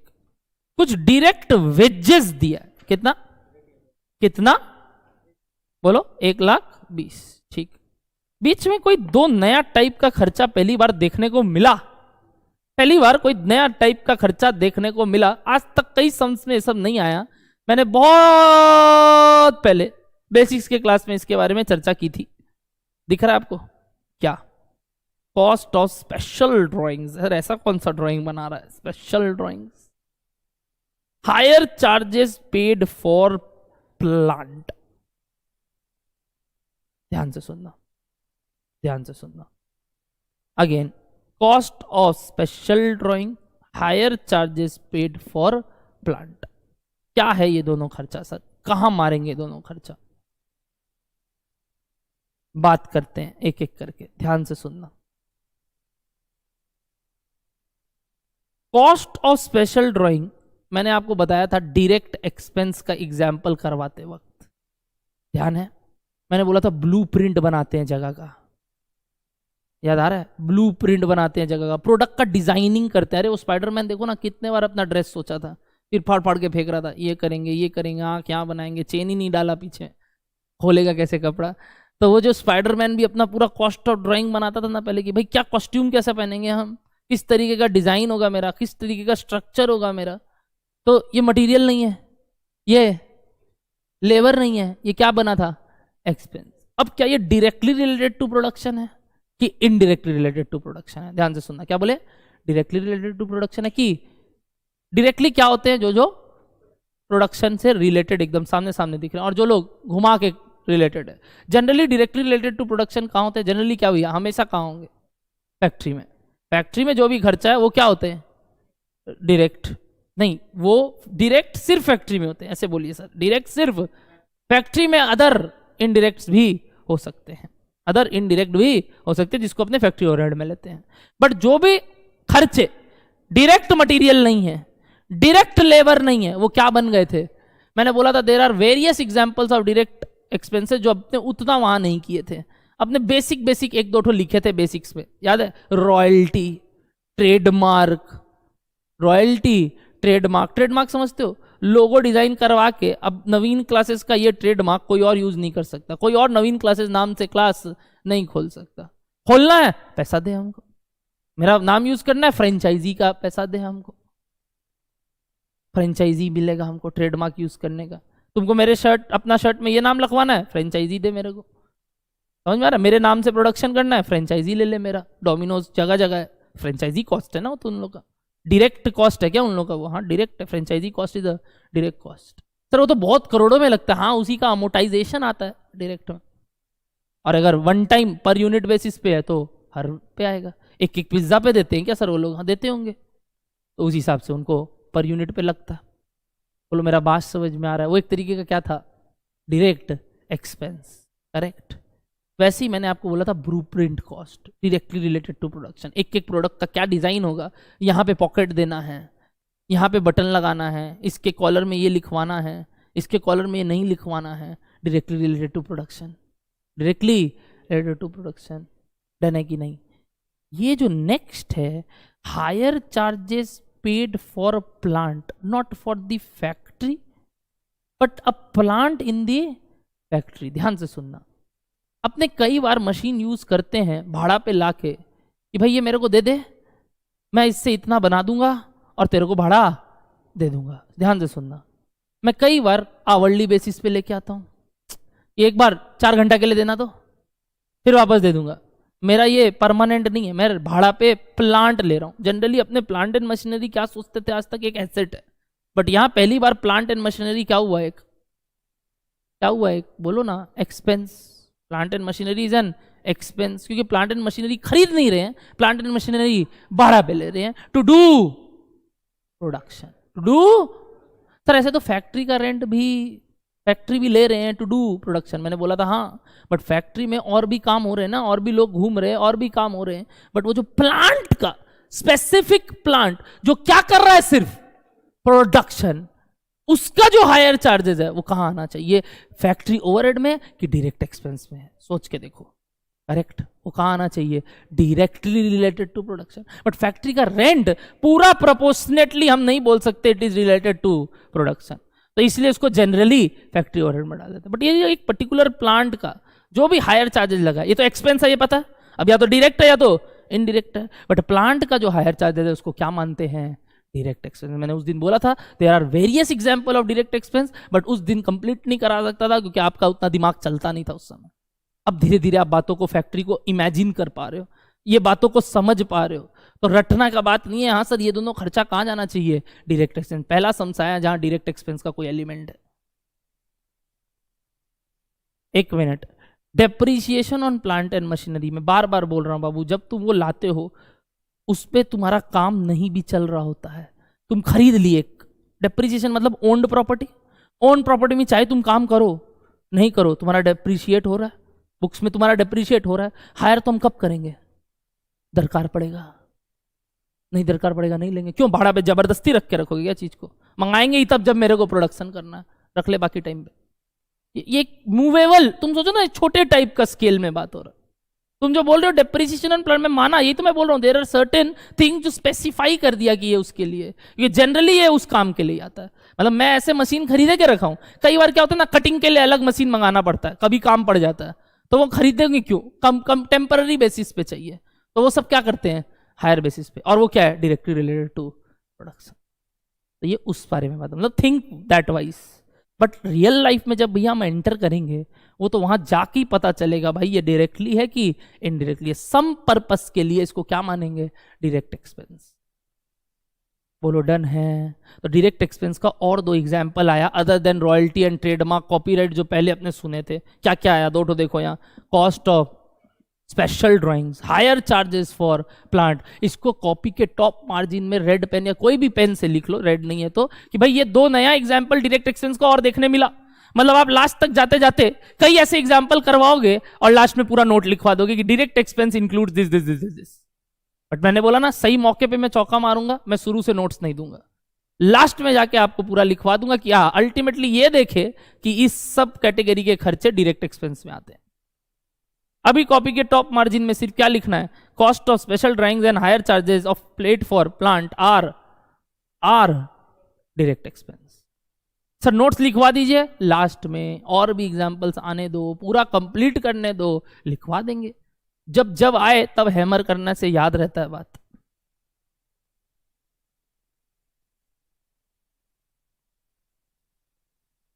फिर वही तो मैंने बोला, कोई भी जगह प्रोडक्शन पर इसलिए मतलब फैक्ट्री, करेक्ट, बट वो रेंट पे ले रहे हैं तो उसमें चाहे काम हो नहीं हो रेंट दे रहे हैं। अब सुनना, वो तो वेरिएबल का बात हो गया भैया, बट अगर हम बोलते हैं डायरेक्टली रिलेटेड टू प्रोडक्शन, क्या फैक्ट्री में खाली प्रोडक्शन हो रहा है भैया, नहीं, फैक्ट्री में अदर काम भी होते हैं। There are store, there are office departments. Factory में सिर्फ तुम्हारा काम हो रहा है जरूरी नहीं है, फैक्ट्री में अदर काम भी होते हैं। एक सुपरवाइजर बैठा है, एक वॉचमैन बैठा है, एक वॉचमैन का केबिन है जो डायरेक्टली रिलेटेड टू प्रोडक्शन नहीं है, उस पार्ट का रेंट क्या करोगे? तो जनरली तो उसके लिए, तो वही तो बात बोल रहे हैं, नहीं पता चलता है तो उसको ओवरहेड में डालते हैं। बोलो डन है क्या बात? अब पोर्शन कर ही दे कि भाई ये डायरेक्टली रिलेटेड है, डाल ले, इसको ऊपर डाल लेंगे। तो रियल लाइफ में तो यही होता है, मैं तो बोल रहा हूँ, बट अभी कुछ स्पेसिफाइड नहीं रहेगा तो क्या काम करेंगे। डन, आगे बढ़ते हैं। रिटर्न ऑफ रॉ मटेरियल क्या करोगे? ओ ये तो 1 मिनट, ऊपर जब रॉ मटेरियल परचेज लिखे थे वहां से लेस कर देंगे तो नेट आ जाएगा। कैरेज ऑन रिटर्न, ध्यान से, carriage on return, carriage on return, carriage on return. बोलो ये क्या है? रिटर्न, रिटर्न, रिटर्न, रिटर्न क्या किए? रिटर्न क्या करते हो तुम? रिटर्न किए ना, खर्चा तुम्हारा लगा रिटर्न का, परचेज रिटर्न ही किए हो। अरे भाई ये तो तुम्हारा ही खर्चा है। रिटर्न क्या करते हो? कैरेज ऑन सेल्स नहीं बोला, कैरेज ऑन रिटर्न। तुमको लगता है कैरेज आउटवर्ड वर्ड बोलता तो मतलब क्या था? सेल्स का खर्चा। बट यहाँ वर्ड ध्यान से, ये मैं बोलता हूँ ना, इसीलिए आपको एक एक चीज पढ़ना। कैरेज ऑन, ये मटेरियल का रिटर्न करने में ये खर्चा और लगा, तो 1 मिनट, ये तो मेरा खर्चा हो गया ना, ड्यू टू रिटर्न, ध्यान से सुनना, ड्यू टू रिटर्न, क्या ये खर्चा लगेगा? ये तो मेरा इनकर हो रहा है, रिकवर करते उससे तो बात अलग, लास्ट में बोल दे अरे भाई तुम दे दे भाड़ा, बोल देता sums which is being recovered, जिससे खरीदे थे तो मेरा खर्चा नहीं लगता, हम तो वापस ले लिए उससे, बट अभी तो मेरा ये खर्चा हो गया। ये कहाँ लेना चाहिए भैया? ऊपर ही ले लेंगे जब रॉ मटेरियल कंज्यूम निकालेंगे। जैसे ये लेस करेंगे ये ऐड करेंगे, जब ये लेस करेंगे ये ऐड करेंगे। आगे बढ़ते हैं, next expenses for participation in a industrial exhibition. देख रहे हो क्या है? Expenses for participation in a industrial, कोई तरीके का क्या कर रहे हो तुम लोग? मैं बोलूं, पार्टिसिपेट कर रहे हैं एक इंडस्ट्रियल एग्जीबिशन पे, ध्यान से सुनना, एक तरीके का तुम एडवर्टीजमेंट, ऑफिस एंड एडमिन खर्चा of general nature, correct. Industrial exhibition में तुम कुछ अपना पार्टिसिपेशन कर रहे हो, जाके बोल रहे हो, कुछ कर रहे हो, तो तुम कोई तरीके का क्या कर रहे हो? एडवर्टीजमेंट एक्सपेंस कर रहे हो। तो इसको कहाँ ले लेना चाहिए बताओ? सेलिंग एंड डिस्ट्रीब्यूशन, या नीचे वही ऑफिस एंड जनरल वाला, अगर न्यू कॉस्ट शीट है तो। अदरवाइज सिंपल बात है, कहाँ लेंगे? डिस्ट्रीब्यूशन, अभी यही मानेंगे। डन, आगे बढ़ते। Next, legal charges paid. Legal charges paid बताया हुआ ऑलरेडी, ऑफिस एंड एडमिन, जो भी लीगल चार्जेस होता है वो सब ऑफिस वाले लोग पे कर रहे होते हैं, जो भी ऑडिटर फीस लगता है वो सब क्या होता है? Office and admin expenses. ये भी क्या? सैलरी टू ऑफिस स्टाफ, क्या है? Office and admin. ये भी क्या है? Office and admin. Next depreciation on delivery van, ध्यान से, डिलीवरी वैन कहाँ यूज हो रहा है? सेल्स में, तो इसका जो डिस्ट्रीब्यूशन का खर्चा है ये, यानी सेलिंग एंड डिस्ट्रीब्यूशन में इसका डेप्रीसिएशन आएगा।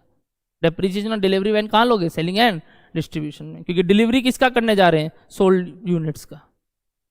Ware house charges, but warehouse charges बताओ। वेयर हाउस चार्जेस मैंने पूरा फ्लो बताया था।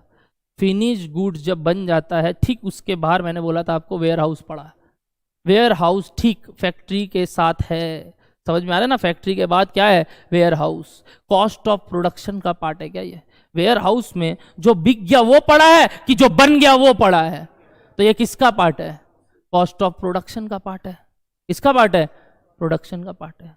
तो ये कहाँ आना चाहिए भैया? ऊपर आना चाहिए, सीओपी के ऊपर आना चाहिए। ऑफिस एंड एडमिन रिलेटेड खर्चे, बोलो रहा रिलेटेड टू प्रोडक्शन, समझ में आ रहा है क्या बात? वेयर हाउस चार्जेस ऊपर आएगा। डन।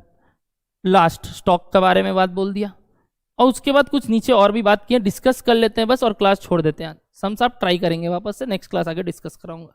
डन।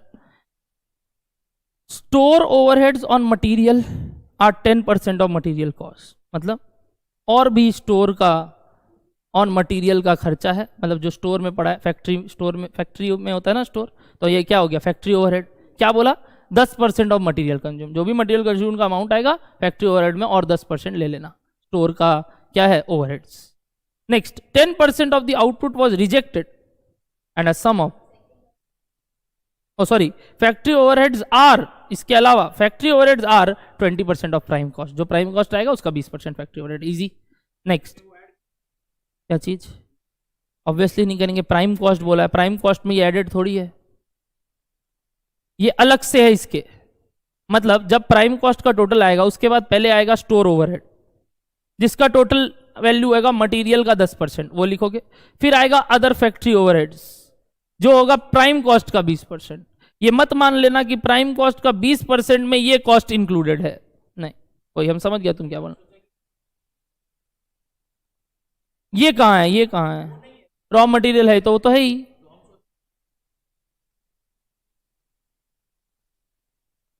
अलग से, वही मैंने बोला, तुम मान रहे हो स्टोर ओवरहेड फैक्ट्री ओवरहेड में इंक्लूडेड है, नहीं है, ये अदर से अलग से कुछ बोला है तो अलग से इंक्लूडेड नहीं है। नेक्स्ट क्या लिखा हुआ है, पढ़ो ये line. 10% of the output was rejected and a sum of 5,000 was realized on sale of scrap. Sale of scrap है ये। आउटपुट रिजेक्ट, फैक्ट्री में ही जब बोला ना कचरा खुदरी बच गया, वो क्या हो गया बताओ? 5,000 वहीं पे सेल ऑफ स्क्रैप हो गया। बट एक मिनट, प्रोडक्शन में कितना माल घुसा था पता है क्या? अभी तक यूनिट्स पता है क्या अपने को? नहीं पता है क्या? अभी तक नहीं पता है क्या? देखो ध्यान से, टोटल आउटपुट वॉज कितना? ध्यान से, टोटल आउटपुट वॉज कितना, 8000, ठीक है, बाद में बात करेंगे। 10% of the output was rejected, ठीक है। 10% of the finished product was found to be और डिफेक्टिव है। पहले तो सेल ऑफ स्क्रैप अलग, उसके बाद क्या बोल रहा है, ध्यान से सुनना। 10% of the finished product was found to be defective and the defective products were rectified at an additional expenditure which was equivalent to 20% of the क्या proportionate direct wages। काफी डिफिकल्ट है, काफी डिफिकल्ट लाइन है, ये आप नहीं कर पाएंगे घर पे, ये मेरे साथ ही करिएगा आप। डन है बात? तो एक काम करते हैं, ये सम जितना तक समझे उसमें से अभी तक का क्रक्स वो 2 पॉइंट के लिए था। क्या क्या बताओ तो, स्पेशल ड्राइंग और हायर चार्जेस। एक बार इस सम्स को ना, आज टाइम नहीं है एक्चुअली, वरना मैं करा देता क्योंकि अविनाश का क्लास है, तो अपने इसको यहीं होल्ड कर लेते हैं, मान लेते हैं जितना पढ़े उतना तक ही पढ़े हैं। नेक्स्ट क्लास वापस से कंटिन्यू करेंगे। No homework for this sums, homework कुछ नहीं है इस सम्स का। डन है बात आपको? कल वापस मिल रहे हैं और इस सम्स को कंटिन्यू करेंगे due to time limit factor. ठीक है, वापस से पढ़ते हैं, काफी डिफिकल्ट है, अपने मिलके करेंगे। डन, चलो टाटा बाय बाय। कोई होमवर्क नहीं है आज, 14 तारीख को 14 होमवर्क नहीं।